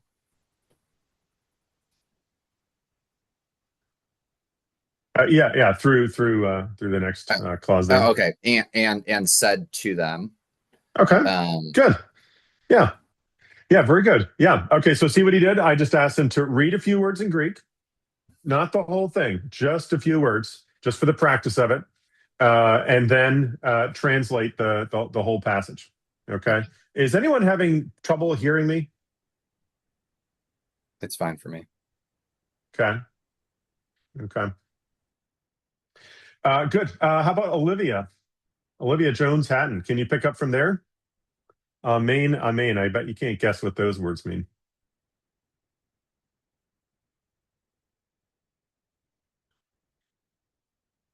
Yes, for Olivia? I think we may have lost Olivia. She said she's having Wi-Fi issues because of the snow. Oh, yeah, a likely story. I give her the tough part, and all of a sudden her Wi-Fi acts up. Okay, let's see. Can Michael Allen pick up for her there? I can certainly try. No promises. So amen is truly. And then Lego Humin, I say to you. And then I don't know how far do you want me to go? Yeah. You can go a little bit farther. Okay. So Udunatai Hahuias. Yep, that's good. That's good. Cool. Just go ahead and translate. Yeah. So we came up with basically the son does not have power or is not able. Sorry, is not able. So truly I say to you, the son is not able to do, I think is where we came away. Okay. The son is not able. Yeah. Dunamai is not to have power typically. Whether or not that was its original meaning 500 years before classical period. In New Testament times, it's a modal verb like we have in English, can. I can go to the store today, but I'd prefer not to. It's exactly the same thing, dunamai. And when you have a modal verb like dunamai, you almost always have an infinitive following it. Here, poiein is your infinitive. We'll be learning infinitives, unfortunately, not until, I think, late March, something like that, early April even, maybe. we might actually start introducing them a little bit ahead of time because they're just so important and so common. But yeah, so you should have been able to get through even though you didn't know poiein. We haven't had infinitives. That's where you're leaning on your Bible software for our translation class meetings, okay? Or Step Bible. The son is not able to do, okay? Eric Ortiz, can you pick up from there? Read a few words off, or read a few words from there and move us forward. Sure can. Off, Yetu, Huden, Ain, May, T, Well, yep. So not ain, but aeon. Aeon. Right? Yep. So that's not It's a not diphthong. a diphthong. Correct. And Thank at you, the sir. start there, off he-out-tu. He-out-tu. That's a breathe. rough breathing mark. Yeah. And this is why we translate just a few words out loud, because it's helpful practice. The more familiar the language sounds, the more easily your brain takes up new vocabulary and retains it. Right. Whereas if it continues to sound awfully foreign and strange, you're going to have a much tougher time retaining vocabulary. Okay. Good. What'd your group get for translation here? So we said the son is not able to do. Off, he-atu. Off would be the is that a pro I'm sorry. Preposition. Preposition. So basically anything. Off, he-atu. Huden. Uden. What is uden? Does anybody remember that? That's a secondary, I think. No. What is uden? Does that ring any bells? Nothing, Paula points out. Exactly. Ooh. Thank you. No. And think of hen, hace, mia, hen. The three gender forms, masculine, feminine, neuter, of the word one. Hace, mia, hen. So den is nothing, not one. Okay. Right. So the son. So this is strictly speaking a double negative. The son cannot dunatai, cannot do nothing. Greek likes double negatives. It doesn't. They didn't have the problem with them that we do in English. We don't like double negatives in Greek. The double negative doesn't cancel out the way it may in English. It reinforces. It's doubly strong. Right. Not no way, not no how is kind of the the idea. What about this off he-out-tu? Fenna, Chen, did your group get through that? How do you translate that? No, we didn't get to that. Oh, sorry. Okay, Are you saying poiein? No. Off he-out-tu.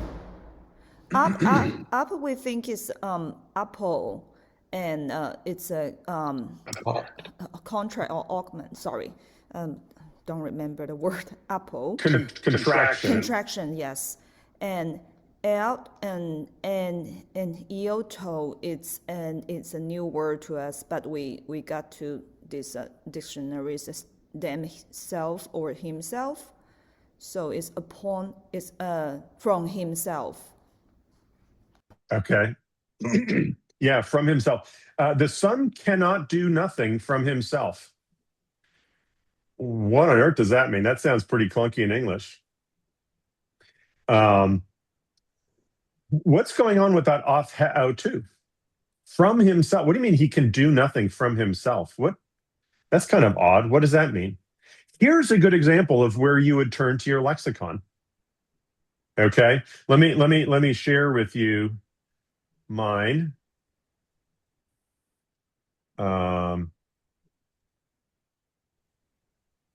Also, the keep reading principle helps here as well, right? How so? Well, because he's going to the next clause he's going to expound on. He's going to contrast. He can do nothing of himself, but there's a contrast in the next clause too. Okay. Yeah, for sure. Yeah, you don't ever do what I'm doing. You don't ever stop mid-sentence and start interpreting. In fact, I would say you wouldn't start interpreting until you've really worked through the Greek of verses 19 through 23 or all the way to 30. Then you go back and you start interpreting. Yeah, Jill?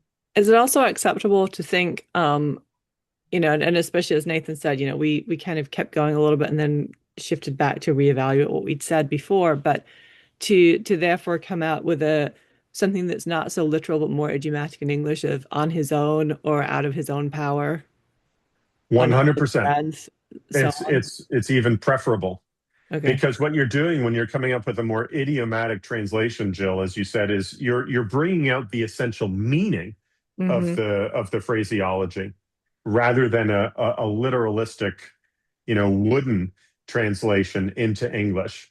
There's value in both, and I do both myself all the time when I'm translating. I'll translate very wooden in some fashions, in some places where the Greek is a little funny to me, or where the discourse is arranged in a way that's punchy. He's really emphasizing something. I'll bring that out directly into my Greek translation for my own self, for my own sake, when I'm studying the passage, to keep reminding myself as I'm reading through the passage, he did this. He really emphasizes this thing over here, or he's really done something a little surprising over there. I'll retain the awkwardness of it in the English. But yes, as a rule, you want good idiomatic English, Jill, in your translation, which will force you to ask questions of interpretation. For example, what could he mean by off out to, from himself? He cannot do anything from himself. What does it mean to do something from yourself? What does that mean? It seems slightly idiomatic. There's something going on there. I'm not really sure. Let's probe it. How would you ask the question? You should be seeing my Accordance Bible software here, everybody. So the way I come at this is I say, well, let's start with the preposition. I'll click on the preposition, apo. And prepositions are very widely used, and they're used in a wide range of ways. It's a phenomenon we call elasticity. They're regarded as an elastic part of speech, and this is true for any language. Prepositions tend to be used in a wide range of ways. The upshot of that is your lexicon entry is going to be lengthy, very lengthy, which for a lot of you means, all right, well, I'll be giving that a miss. But you ought to instead think, wow, this is a really important and nuanced kind of word in Greek. I should spend a bit of time familiarizing myself with the entry for apo. There aren't that many prepositions, after all. So take the time to start familiarizing yourself. When you come across one like this, familiarize yourself with the lexicon entry. So I'm looking specifically for this construction, off out to, from himself. What could that mean exactly? Number one, a marker to indicate separation from place, whether person, thing, from, away from. So Jesus can do nothing away from himself, except what the Father, what he sees the Father do. Well, that seems odd. I'm not sure that that's what's going on here. So I might glance over this real quick, but I don't think that that's probably what's going on. Number two, to account, apo can have the meaning to indicate the point from which something begins, literally or figuratively, out from the rock of water, gushing out of the rock. So the place of origin. I can do nothing beginning with myself. Well, maybe that's a possibility. We'll hold that thought in mind. You'll notice, though, that Bauer, Danker, Arndt, Gingrich, the lexicon, they don't think that that's what's going on here because they don't list John 5:19 anywhere in this section of the entry. So we keep going. Number three, to indicate source or origin. I can do nothing that originates with myself. That would be the sense here, right? Is that possible? And again, you could think in the context of John 5, I can do nothing that originates with myself. That's possible, I guess. What exactly would that mean? Does it mean I can do nothing that I think of myself? Is that what he means by originates? What is it? What would that mean? You would have to probe that a little bit. And again, it's noteworthy that Bauer doesn't think that that's what's going on in John 5:19. He doesn't list that under John under number 3. Then there's number 4. Then we come to number 5, which I'll cut to the chase. Notice how far down the entry we find ourselves now. We've had to wade through a long entry to get to number 5 here to indicate cause, means, or outcome. I can do nothing, we say paraphrasing, I can do nothing by means of myself, or through my own causation, perhaps, or something like that. Well, possibly, again, and you sift through A, section B, right? So this is really a fine-grained analysis of the usage of the preposition apo, which, again, a couple of years ago, you might have looked at and said, I have no idea what this is about. I don't know what to do with this. Well, you now start to have the tools to engage something like this and to benefit from it. So start exercising this muscle. It might be a discipline right now, but in time, it'll start to really strengthen your study. Section E, number 5, section E, to indicate responsible agents for something. From the agent, of the agent, from the self, alpha. And you come down here and think, oh, well, you look at that. John 5:19, 5:30, and so forth. He uses it several places, it turns out, across John's gospel. Actually, it's quite a common expression in John, according to the lexicon. Now, that's interesting. You could say, well, the fact that the lexicographer thinks that 5:19 belongs in this category does not seal the deal for me. And you're absolutely right. Right? This is not inspired. The lexicon is not. Right? It's just another form of commentary. But notice all the other places where the construction occurs in John. So now I'm going to go and look up those other places where this construction occurs and say, how do I get any clues to the nuances here with off heotu from the other usage in John? And when I go through that exercise, I at least come to the conclusion that, yeah, these guys have nailed it. This is exactly where it belongs. Right? I can do nothing, generate, cause brought about by my own means, but only what I see my Father doing. There's a fine-grained distinction there. Now, also, I want to hasten to add, at this point, we're 3 clauses into a 12-verse discourse. 3 clauses in. I'm not going to make any hard and fast conclusions right now. I'm simply making a provisional interpretation of a questionable construction, off heotu. And I'm going to keep going with my translation and analysis. And I'm going to double back, and maybe later I'm going to say, actually, now that I've worked through the whole passage, I think that this actually should go in this direction. I think that off heotu suggests something else. In other words, friends, if you haven't noticed, we've moved from the realm of morphology, identifying forms, parsing, declining, right, which is straight up science. Logos is nominative masculine singular, no matter what, whether you're Presbyterian or Unitarian. Logos is nominative masculine singular, period. Right? We've moved from the realm of morphology, which is Greek 1, into the domain of syntax and exegesis, which is part science and part art. And it's that artistic piece that gives fits to any STEM majors in our midst. I came out of biochemistry into seminary, and my gosh, I was lost with all this. Just give me the formula. What's the correct formula to apply here? It's just not the way it works with literature. And God's word is literature. Don't be fooled. We'll talk about that in NT 502 as well. Right. So we started to wrestle with the task of interpretation. And this is very much a skill that must be built through practice and through rubbing shoulders with people who are more experienced and better at it than you. And that's what we've just been doing. We've been engaging with these very fine scholars, 4 of them, who compiled the lexicon that we refer to affectionately as BDAG, Bauer, Danker, Arndt, Gingrich. right? 4 fine lexicographers who've compiled that over since the project started in the mid 19th century.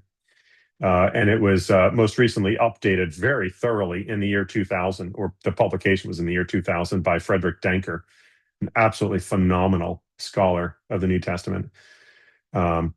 Right, commentaries play the same role. So good. Let's do a little bit more here. So well, we'll pick up with Hagar on Ekenos Poye. Hagar on Ekenos Poye there. Colton, reader, can you take that for us?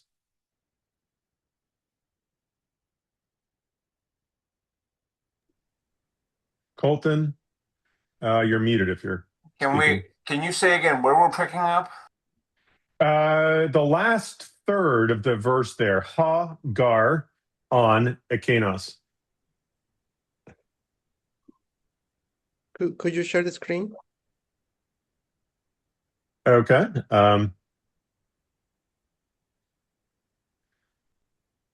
Where is oh,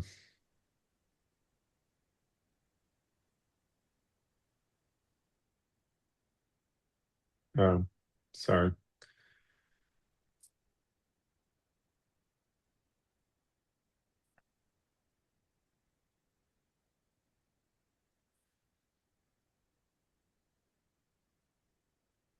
All right.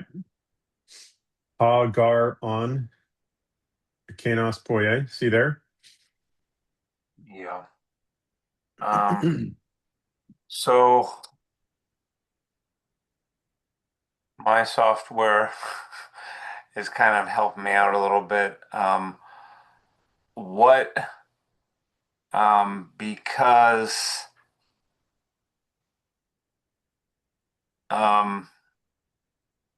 the one to do all things and the Son humois in this manner does. Okay. Sorry. Yeah, you've got all the put me on the component spot. parts there. I was following everything before we went into the software, and then I switched gears mentally, and then I had to put myself back in the place to pick up what we were doing. Yep. It's tough stuff. Good. So you've got all the components there. How do we put it all together? Let's see. Jill, can you do that? I'll have a go. So I'm writing them down as we go. We didn't get as far as this particular section. Okay. So we've just had can only do that which he sees the Father doing, can only do what he sees the Father doing.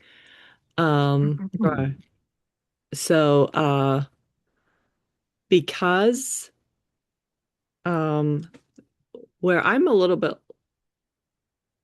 lost here is and I'm looking at on is if. No, it's really not. So it's a particle that is added sometimes to if to indicate an open-endedness. If ever, if in any circumstance, right? If under any circumstance, you don't really translate it so much as note its open-ended reference, and it also impacts the nature of the conditional construction that follows. There are 4 different conditional constructions that Greek uses. Right. So the poie seems to be he were doing, I guess, if it's subjunctive. Yeah. So what the on would do here is it takes the Hagar on Ekenos Poye for. You translate that even though gar is the second word, it's always the second word. It's called post-positive. Right. It comes at this second position, but you translate it in English first in the first place. For. So for because. Well, just for. Gar would be for. Ha on. Ha. What part of speech is ha? That's the relative pronoun. So we're referring back possibly to what the Father is doing, his actions, possibly to somebody. It's coming up as relative pronoun. Yep, it's a relative pronoun. I'm guessing it's the action because we're looking at something that is neuter, and we don't have like a neuter plural. Is that what we're looking at here? Without checking my notes. Yep. So I'm thinking possibly the actions of the Father is what's being referred back to. Yeah, I'm not entirely sure. Yeah, so a relative pronoun, you recall that the gender and the number are determined by antecedent. The case is determined by what? Does anybody remember? How it's functioning in the clause. Yeah, usually it's determined by how it's functioning in the relative clause. This is accusative, which implies it's functioning as the direct object of a verb in the relative clause, poie. So the things that the Father does, the things that he does, a kainos, the demonstrative pronoun is sometimes used as a subject pronoun. The things that he does, okay? But what about that on? One more time. What's going on with that on? Ha is the things that, or what he does, right? On kind of throws it open-ended, whatever he does. So if it were just ha poie, it'd be what he does. Ha on poie becomes whatever he does, open-endedly. Okay? That's one of the uses of on. Good.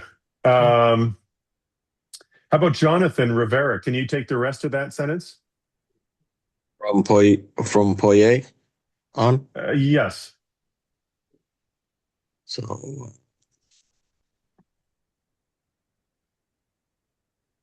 Taura Kai Hoios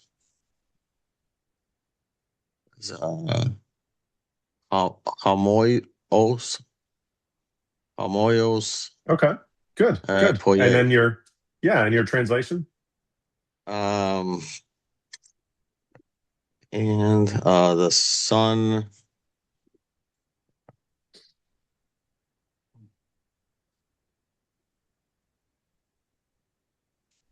this and the Son well, let's start with the tauta kai. Tauta kai is this or these things, yep. And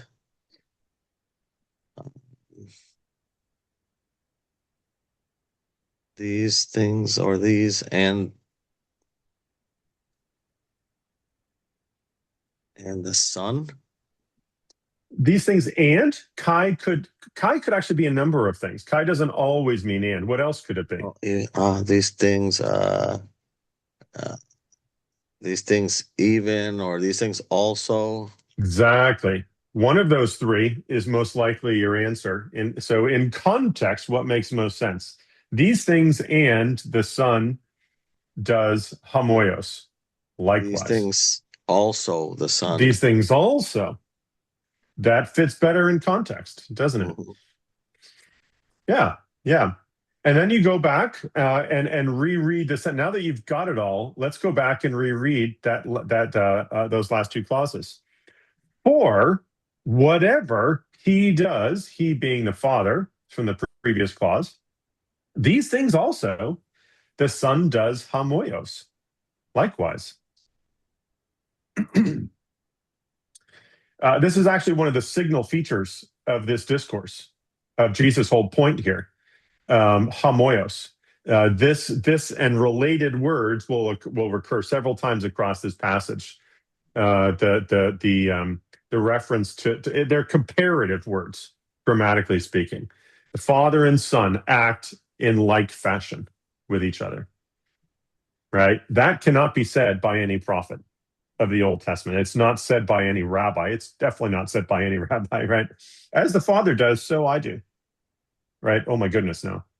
Right? Elijah doesn't talk like that. Isaiah, Malachi, right? There's something different going on here.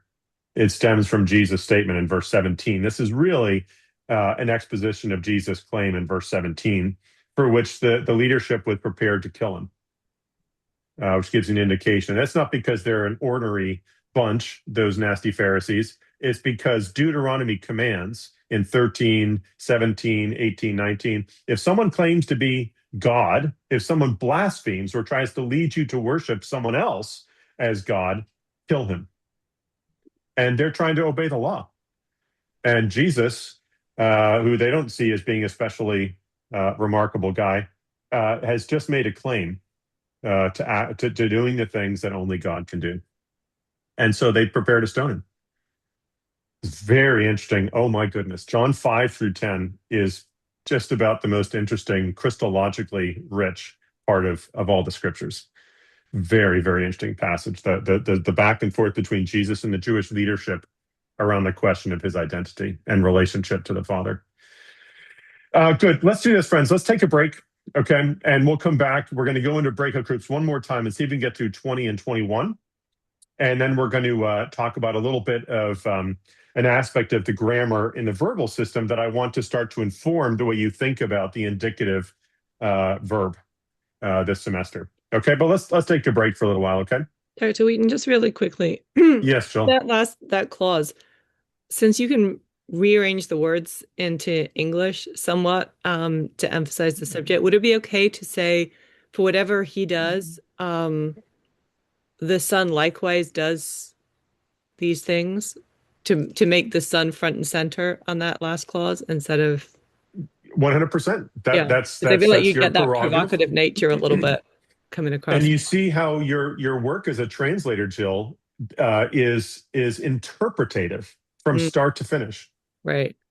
Right. So as you're translating the passage, you're already interpreting. Right. You have to. You have to. There's no other way to translate.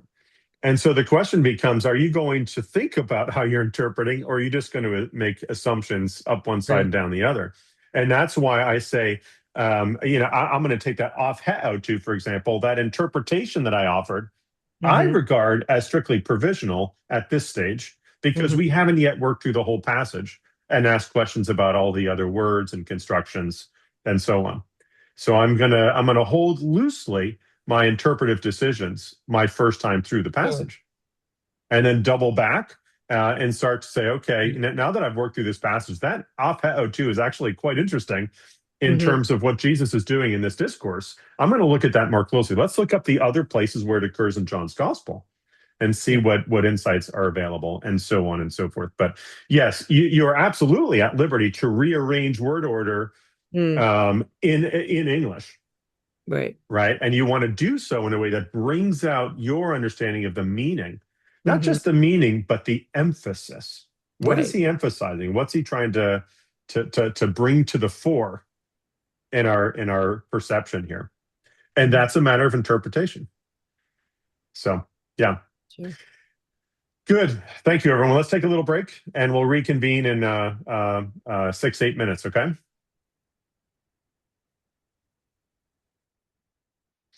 Greg, everything good? Fantastic. Yeah, no, it would have been good before I had Dr. Donoff course last term with exegesis of John. So it took me a bit to get the whole motif of the Father and I are one. Philip, have you not been with me 3 years? And seen me. Yeah. That kind of thing. But ultimately, I think it was that Christ is calling us to be in Him as He is in the Father, which is ultimately a part of the whole Trinitarian idea. So yeah, amen. Yeah, it's an amazing passage, an amazing gospel. Yeah. Good. Right. All right.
All right. Why don't we reconvene here?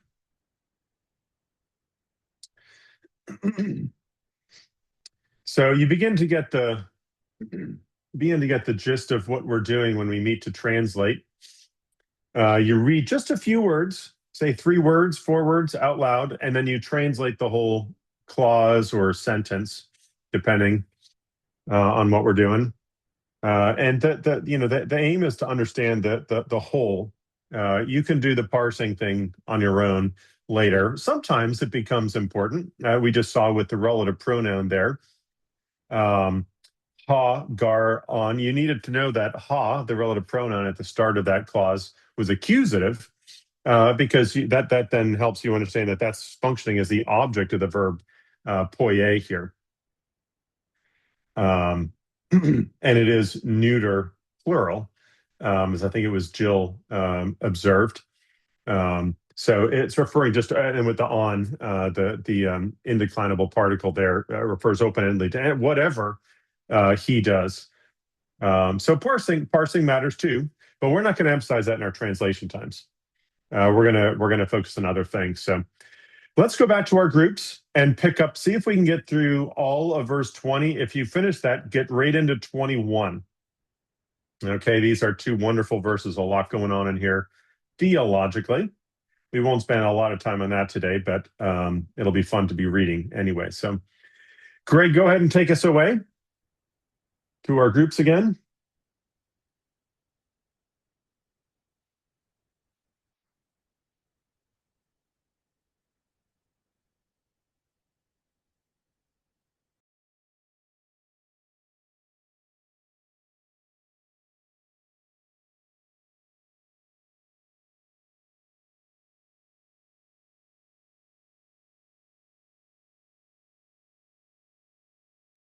Yep. Sorry there, Dr. Wheaton. I got swept away with the the breakout rooms. So just wanted to make sure we're good to go. If you don't mind, I have a quick question. Hopefully we can answer quickly. Something sort of related but completely unrelated. In Revelation, I'm reading through, the Greek New Testament here, and there's a part in here in chapter 1, verse 4, where it says apahaon kai ha-en, which is from the one who is and who was. My understanding is that somehow it's a solecism, because apa is a preposition that should not be used with haon. Right. And I'm just kind of wondering, like, why that is, and what the big deal is. That's just the kind of question you take to the more technical commentaries, because they will have noticed that and wrestled with that. And when you do, you find that, I mean, there's grammatically speaking, that is highly irregular, we'll say. It breaks with the rules of grammar of Greek in the ancient world. And so the question becomes then, well, was John just dumb? Was that an error? And there goes the doctrine of inerrancy. Is there something else going on? And solecisms turn out to be a feature of the book of Revelation. There are a bunch of them across Revelation. And the question, it becomes pretty clear, this is not an oversight on John's part. This is not poor style, or whatever. There's something else going on. He's doing this on purpose.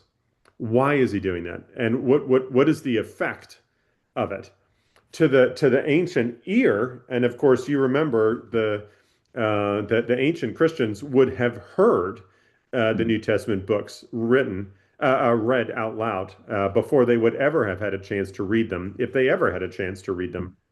So how would this have struck the ear, right? You think of how bad grammar strikes our ear in English. It's arresting. It catches your attention. Now imagine someone who's very educated and speaks quite well, right? All of a sudden using something awkward like that, your ear kind of stumbles over it a little bit, and it draws your attention in.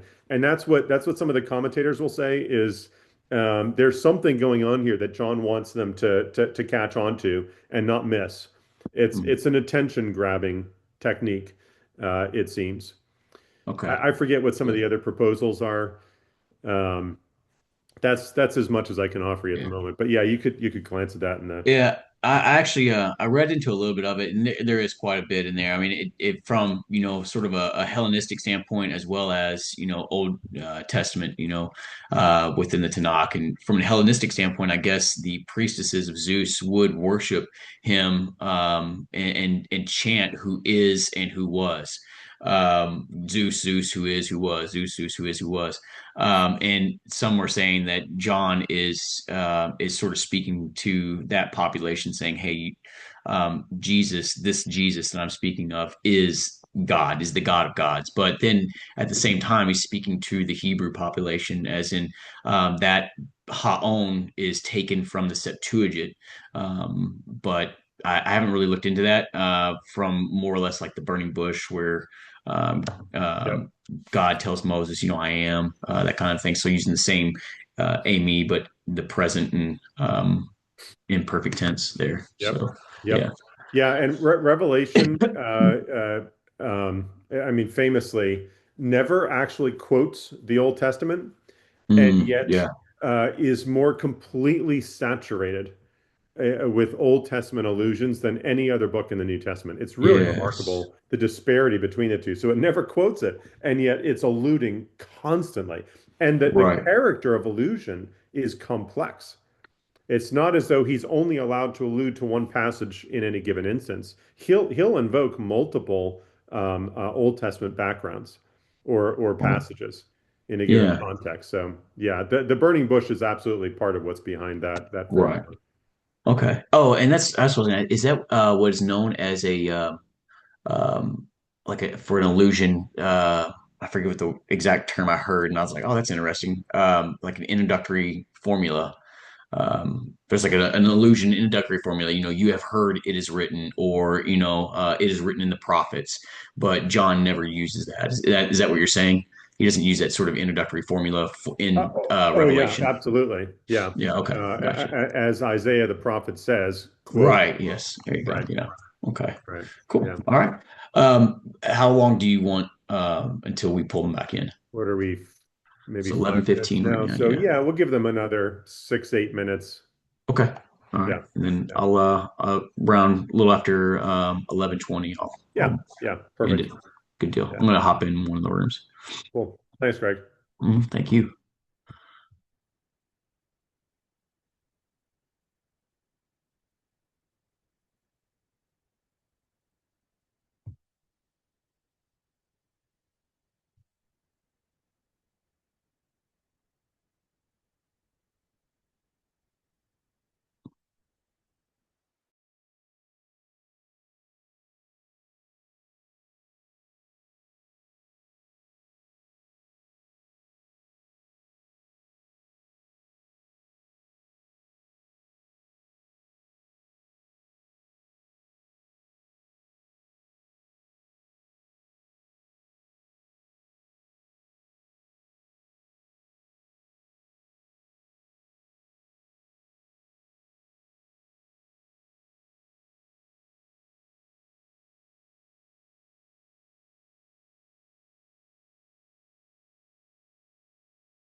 You may still be on mute, Dr. Wheaton.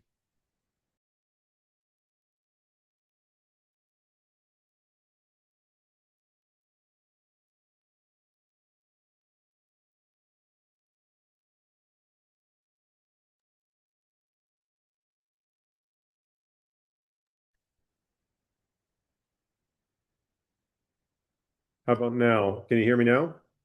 Okay. Yes. And Smyrna, how did that go? Pretty good. Yeah, we had a good time. Okay. All right. Good. Well, show us what you came up with for the first part of that there. Verse Okay, 20. verse 20. Hogar pater filei tonio. Wonderful. Wonderful. And So your translation? as the father loved the son, or in the same way, or yeah. Loved? Because Did you of the say? father loved the son. Past tense or present tense? Present. Present. Yeah. Yeah. Good. Good. Well, the father loved the son. Que panta de cousin auto. Okay. Okay. And everything shows to him. Autos puei. It shows everything that he makes. Everything that he makes or does. He does. Yeah. Yep. Depending on context, it could be either one. Yep. As for the father loves the son and shows him panta ha autos poie, shows him all things that he does. Now, for students still in the steep end of the learning curve, that panta, you might be thinking, well, panta is far removed from ha autos poie. You could easily miss that panta modifies the relative pronoun ha, the relative clause. All the things that he does, right? You've got to get used to that with Greek, unlike English, and I think Spanish as well. The different components of a clause can be separated by multiple words, sometimes in a way that we're uncomfortable with in English, and so they end up being brought back together again when we translate. But yeah, so you've got to have your eye for that. Panta is an adjective modifying ha, the relative pronoun and the relative clause there. How about Paula? Jill, do you have a question? Yeah, so we had come up with something a little different, and I'm just wondering what we missed in terms of we separated the clauses differently and came up with for the father loves the son. Where am I? For the father loves the son, and everything he shows him, he does. Everything he shows him. Yes. Well, yeah. So the doing, I'm sure we were mistaken in this, but right. So I'm just trying to catch where. Yeah, the doing. We thought the doing was by the son rather than by the father. So we missed something in the Right. grammar there. So it was like the father shows and then the son does that which the father has shown him. Okay. Right. Okay. So did we miss something critical there? Like what did we miss to end up? Yeah. I mean, so it's interesting. There are with any given construction, there are different ways of construing the grammar. You could take the father loves the son and all things. Period. He shows him the things that he does. That is a defensible interpretation of the syntax until you take account of the wider context, the wider flow of thought. Then you're gonna be in trouble. It's gonna be harder to defend that.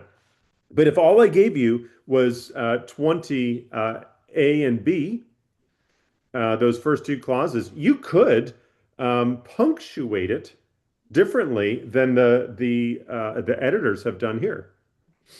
You remember, I told you this in Greek 1, the punctuation is not original. There were no periods, commas, semicolons, which are question marks, in the original text. In fact, there weren't even spaces between words in the original text.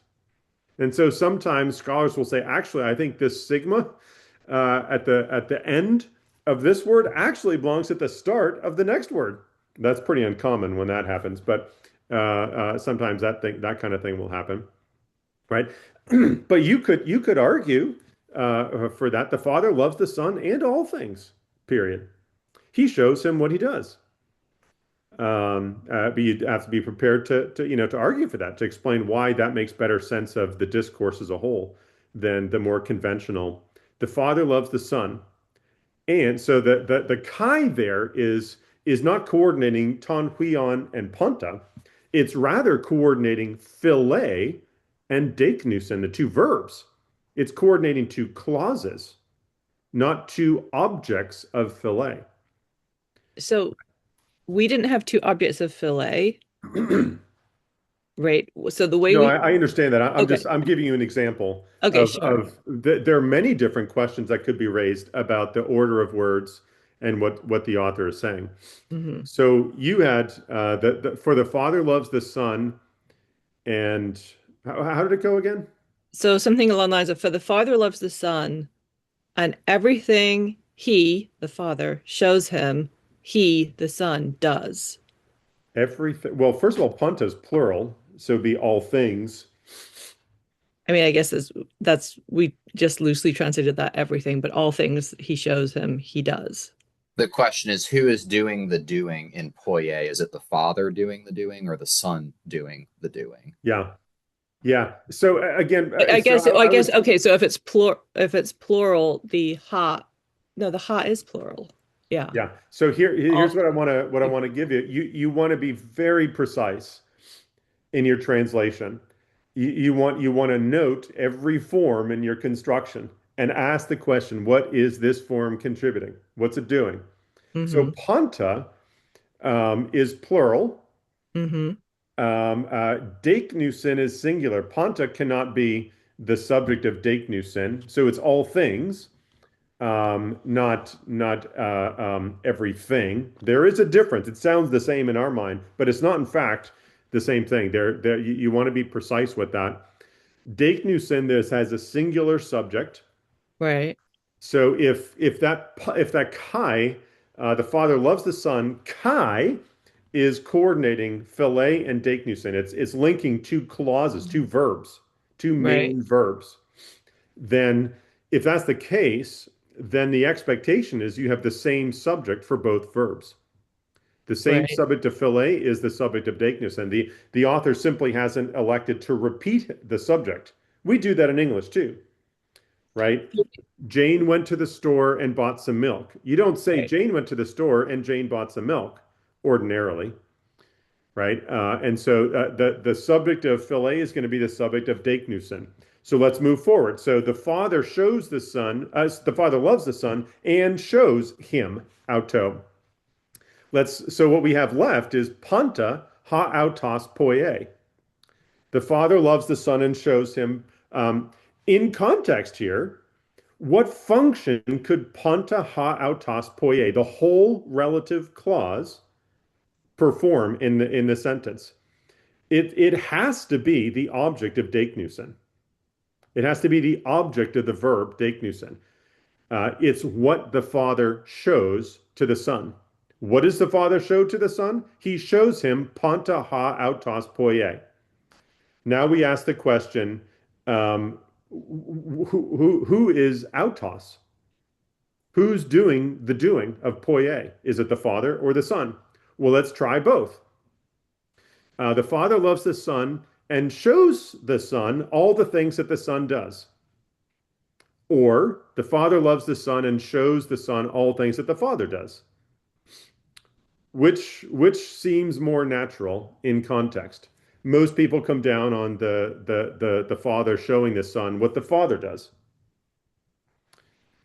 as opposed to the Father showing the Son what the Son does. That's a little more difficult to understand what that could mean, right? So that's kind of the way you're reasoning through. You're being very precise to identify every form in your passage, and ask the question: what is it doing here in this sentence?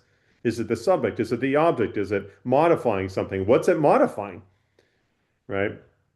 And then it was something that's imprecise. Autos poie. Which he is it? Is it the Father or the Son?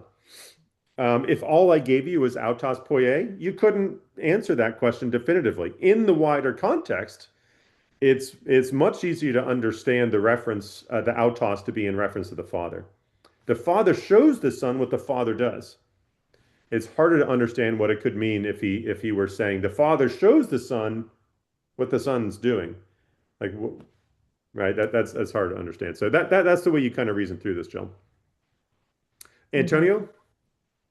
Yeah, something that threw me off when I saw this is that Deus Nusin looks very much like has an ending of third person plural. Yeah. The IN. Yeah. But we are thinking that this is really singular. Yeah, that's because this is from a verb, a form of verb that we haven't learned yet. Dake nu me. This is we're accustomed to verbs like erkamai that end in mai, or luo that end in omega. Those are the two main classes of verbs that we've learned. At the end of this semester, or close to the end, we're going to learn about a third class of verbs that end in me, mu iota, right? There's nothing really special about them. It's just an older, a more archaic form of verb that was really dying out. So there aren't that many of them in the New Testament. The problem is, Antonio, those few that do occur a lot. So we do actually have to learn how to decline them and be able to recognize. So the dake nu sin ending is actually the third person singular ending for a me type verb.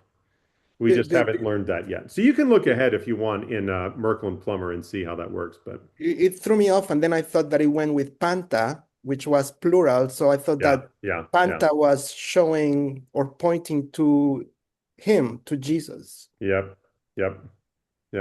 So that's going to be the challenge all semester, friends. You don't yet have all the grammar knowledge yet.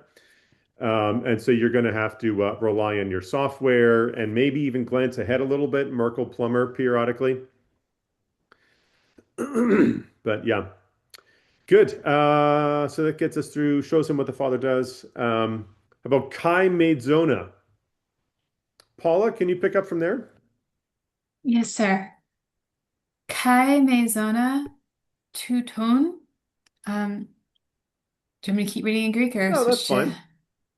fine. And he shows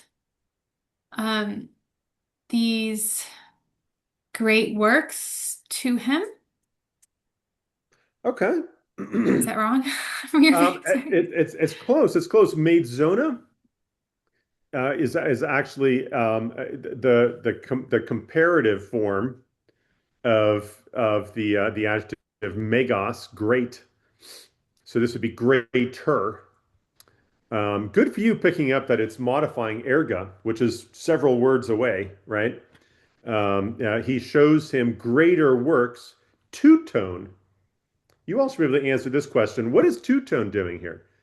What kind of genitive is this? He shows him greater works of these, would be a very flat-footed Greek 1 type translation. But that doesn't make a lot of sense. It's not a possessive relationship. What's going on here? It's like the superlative. Superlative would be greatest. This is greater.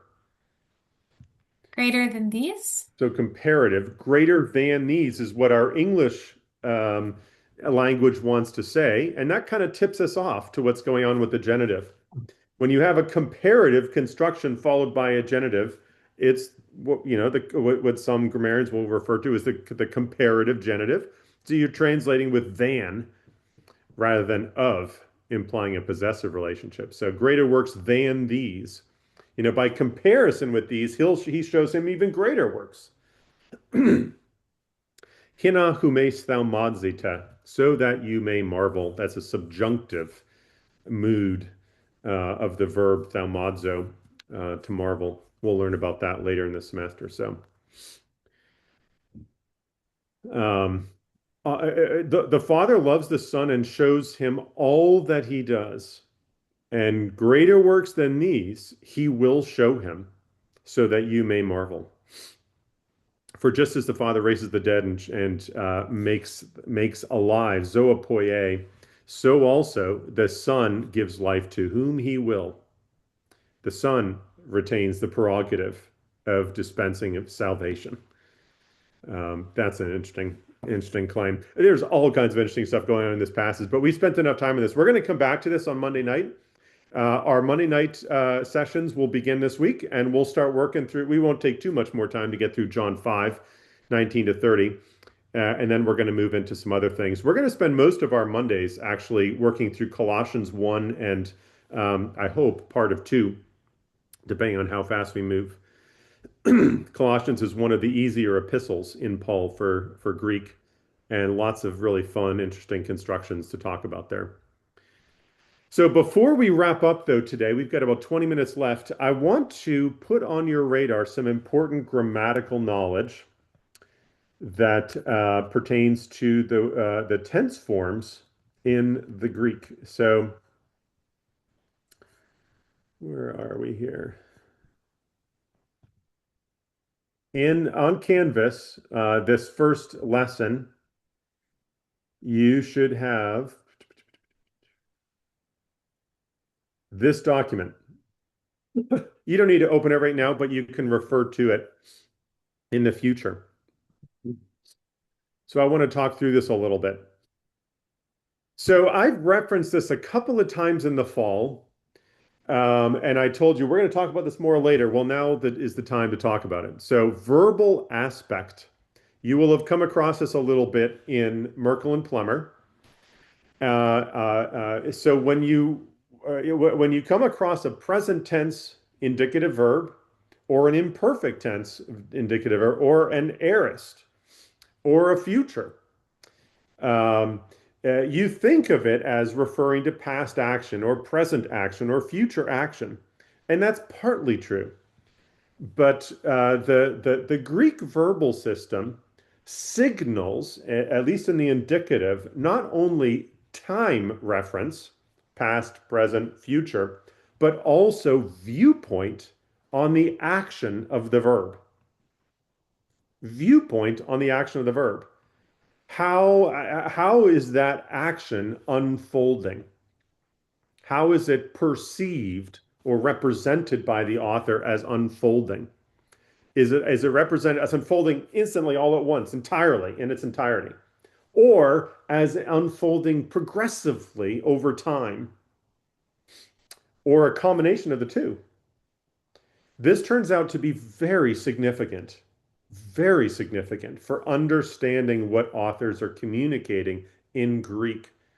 And we have to account for this in all kinds of ways in our study of the New Testament when we're studying the Greek text. This is not a pedantic issue. This is not just an academic issue that you want to kind of check the box and recognize, oh yeah, this is a verbal aspect issue. Okay, great. No, this actually informs the way you approach narrative literature in the Gospels. It informs the way you pull apart Paul's logical discourses in Ephesians and Romans. Right? So this is a very important part of grammar that bears directly upon interpretation and exegesis. Little bit complex, a little bit tricky. So I'm going to walk through this, and I've given you the document in Canvas so you can refer back to it. And your TAs and I will be making observations and bringing questions to you about forms going forward about this. Okay, so there are 3 different categories of verbal aspect or viewpoint on the action of a verb that scholars have identified. The first is what we call perfective. The perfective aspect is action that is viewed externally as a whole. This happened, right? This was done. Right? Period. Viewed, imagine viewed from above, seeing the entire thing, start to finish. Right? That is the aspect of the aorist tense form and the future tense form. So when you come across the aorist, it does denote perfective aspect. It cannot be anything else. Aorist is perfective aspect. It also entails past reference in time in most instances, right? The future references future time in most instances. But also it bears this perfective aspectual reference. Imperfective aspect is action that is viewed internally from within as the action is developing, right? The action is viewed as incomplete, in process. Okay, this is the aspect of the imperfect and present tense forms. And then finally, we have stative or combinative aspect. So action that is viewed as completed in the past, which is kind of like the perfective aspect, but with ongoing significance in the present. And so both partly perfective and partly imperfective. This is the aspect of the perfect and pluperfect tense forms. Okay? So I give you this handy dandy table here, which I've taken from Kostenberger to kind of represent them. Again, you can kind of use that if that helps you to assimilate this a little bit. And then even more handier and dandier is my little graphic here with the perfective. Think of aorist and future, the imperfective, present and imperfect, and then the stative where they overlap. The two aspectual categories overlap with the stative or combinative aspect, which is denoted by the perfect or pluperfect tense forms. Okay? Jill. So when we use the present tense in a translation, typically so far I have used a present progressive in English to indicate the imperfective form of the present tense in Greek. To what extent is it acceptable to just use English simple present, depending, I mean, that's going to depend on context and other aspects. And if we are using the simple, do we need to use something to indicate the imperfective aspect per se, such as whenever or every time, even if it's not in the Greek? So how does that work? Because sometimes using the progressive every time for present tense in English can feel a little clunky. Yeah, 100%. Yeah. So there's a distinction between function and import in Greek and acceptability and nuance in English. Those are two different challenges, right? So first, we want to understand with as much precision as we can what's actually going on in the Greek. And when you have a present tense form, it does always and ever denote imperfective aspect. Okay?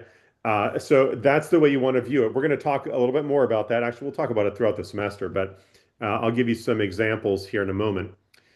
When it comes to translation, you can translate it in different ways in English depending upon context. You know how in the fall, we spent time looking at different nuances associated with the genitive case, the dative case, the accusative case. We'll do the same thing with the imperfect tense forms and the present tense forms and the aorist and the future. Each of these tense forms is capable of denoting a range of nuances depending upon context. And yeah, you're right. There are occasions when the idea that the use of the present in context suggests action that's happening there in that moment, right? And we translate, I walk to school. In other contexts, a more proper English construction would be, I am walking to school. But we don't use those two interchangeably, Jill, do we? They're used differently in different contexts for different purposes. And it'll be the same thing with Greek. The aspect of the present tense will always be the same, but the way you render it will vary with the context of the usage. What else is going on syntactically in the passage? Okay. Okay. This is very abstract, and I don't want to be losing people here. So let's move forward with some concrete examples. So All right, so the perfective aspect. This is my attempt to try to help you imagine, to visualize the aspect of completed or summary action, an aorist or future tense verb.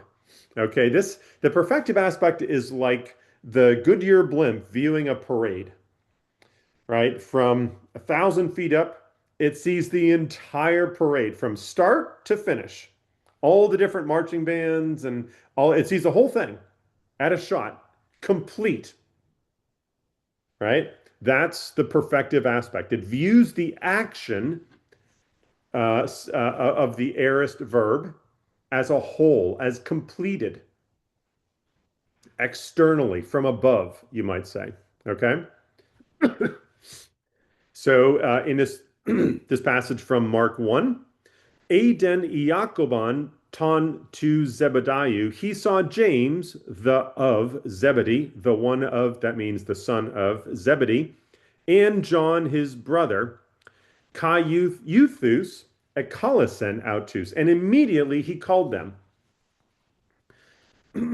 So he saw James and John, and immediately he called them. Both verbs are in the aorist tense form, right? So the aspect is perfective. It references completed action viewed in its completion. Notice, it's very important to notice here, we're talking about the viewpoint of the action, not the nature of the action. Is seeing something necessarily something that the nature of the action happens all at once. There can be no process. No, of course not. That's not what we're saying about seeing or calling. Both verbs can be and are used in the imperfective aspect. In this context, the author has elected to use the perfective aspect, to reference the action as a whole, as a completed, undifferentiated whole, viewed by the author from without. Okay? How about the imperfective aspect? The imperfect and present tense forms. This is aspect that where the viewpoint of the action is viewed internally, from within, as it's unfolding, incomplete. This is the view of the same parade route at street level. You can't see the beginning of the parade route. You can't see the end of that. You can only see what's passing in front of you at that particular place. Right? So, kai exaporuata prosauton, and the pasa he Iudai, the whole region of Judea and all the residents of Jerusalem, exaporuata, were going out to Jesus, to John. Kai ebaptidzanta, hoop out to, and were being baptized by him in the Jordan. Those exaporuata and ebaptidzanta, those are both imperfect verbs. I hope you could recognize that. Right? Now you know that the fact that they're imperfect doesn't simply refer to past action. They happen in the past. It also denotes imperfective aspect. The action of the going and the baptizing are viewed from within as they're unfolding. Right? That's different from the aorist, where the action is viewed as completed. This happened in the past. That was happening in the past. That's not the same thing. There's a subtle difference of nuance here that you've got to begin to get your mind around. Referencing action as completed and done versus as unfolding and in progress, whether in the past or in the present. If you think in a context like this, the whole region was going out to him and were being baptized. Why would Mark use the imperfect rather than the aorist here?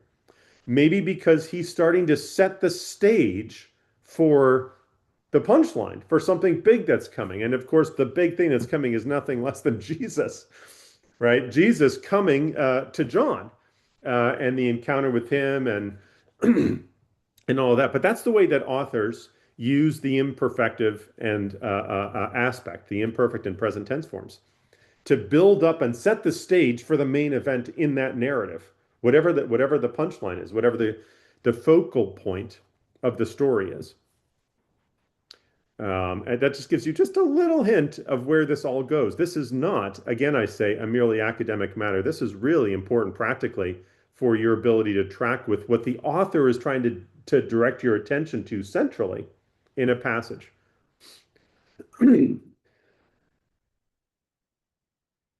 Okay, and that's kind of what I'm getting at with this final little section of my notes here. What is the function of verbal aspect in a discourse? And it will differ a little bit whether in narrative, like the Gospels, or discourse, like the epistles. Aspect is increasingly, among scholars, linked to the way authors shape their discourse. Particularly in narrative, aspect is deployed to move the story along and to give prominence to select features of the account. So the perfective aspect, the aorist tense form, most usually, is what we call the mainline aspect. It moves the story forward. This happened, that happened, this happened, that happened. It's the backbone of the narrative. Right? The imperfective aspect is what we call, well, there are a number of things, many call it offline aspect. So it's used to highlight aspects of the story that are not strictly necessary to move the plot forward, but are used to highlight important features for the message that the author is communicating. Right? So why would the author ever choose to use imperfective rather than just always use the aorist? Right? John did this, and then he did that, and then he said this, and then he said that, and then Jesus came, and then this, and then that, and then this, and that, right? Why does he say, John went into the wilderness and clothed himself with camel's hair and a leather belt around his waist and ate honey and locusts. And then people began coming to him and being baptized. And at that moment, the heavens opened and God said, "This is my son," right? He shifts aspect there at a key moment to slow down the pace of the narrative and focus our attention on this key moment. So the point, the focal point of the author's emphasis then is not, John wore a leather belt. Isn't that? Let's preach a sermon on that. That's not, we can do that if we want, but that's not Mark's idea of the center of the passage. The center of the passage is the Annunciation by God. That's what the whole thing is building up to. And we know that from the structure of the Greek, of the discourse, right? Not because I kind of feel like, no, it doesn't, I'm not interested in what you feel. I'm interested in what Mark is doing. What has Mark done? How has he told the story? And that's the way in which this this aspect of grammar, verbal aspect, comes to play an important role. I'll come to Greg here in a sec. We're gonna where are we at? Oh no, we're not. We're gonna conclude with Greg's question. Turns out we're not going to actually get to Mark 1. Maybe we'll do that on Monday. We'll see. We'll see how the Spirit leads. But so I want to put that on your radar. We're going to come back to that repeatedly this semester. I'm going to invite your TAs to be making observations in the tutorials and quizzing you. What kind of aspect is this? What difference does it make? And that kind of thing. Okay, over the course of the semester, so that you're starting to assimilate that knowledge. Greg? Yeah, I was just actually going to say, I remember, back when I was sitting in the class and looking at this and being honestly intimidated by it and just thinking like, man, I might be in over my head here. But then once this starts to bleed into NT 502, and one thing that Dr. Wheaton said, I don't remember if you said it in Greek 2 or in the NT 502 class, but it was that the perfective versus imperfective, think of like a gas pedal. The perfective is like, hey, it's speeding up. We're getting through the things so we can get to the meat and potatoes. Now we got to hit the brake, and we're slowing down in the imperfective because this is what we want to focus on. And so that has really helped me as I read through the text, whether in Greek or in English, to know the author's intent and really begin to understand aspect of what he's saying. And then when you start to kind of parse those words out, you're like, oh, okay, cool, that's aorist, and I get it now. Oh, that's future, and I understand why he's doing that. So yeah. That's a great addition. Thank you, Greg. The gas pedal thing is a nice analogy. Antonio? More of a general question. People think that the Gospels were written many years after Jesus died. Why would you think that the writings still make use of the present tense at all? I can see the difference between using imperfect and aorist, but why would they use the present if they are being written 30, 40 years after things happened? Why would they use the present? I mean, the present tense gets used in quotations, right? Jesus says to Peter, I'm hungry. Let's find food to eat. Or these crowds are hungry, or whatever. I mean, he used the present tense in quotations. I'm not sure what else you might be referring to, Antonio. Like sometimes the Gospels, if we just translate, if we see present tense, we say, and Jesus is saying, or Jesus says. So sometimes in English, we also use the present tense when we're telling a story, and he goes and punches somebody. That's true. Yeah, that's true. So that's what's called the historic present. That's used a fair bit in the synoptic gospels, especially Mark's gospel. And scholars will debate the force of the historic present. Traditionally, it's understood as a way of referring to past events with more vividness, as though they were present with us. We do this in English. Oh man, you're not going to believe what happened to me yesterday. All right, so I'm watching TV, and I'm really hungry, and so in that moment, you know what I did? I decide, okay, I'm going to go into the kitchen and I'm going to open the refrigerator.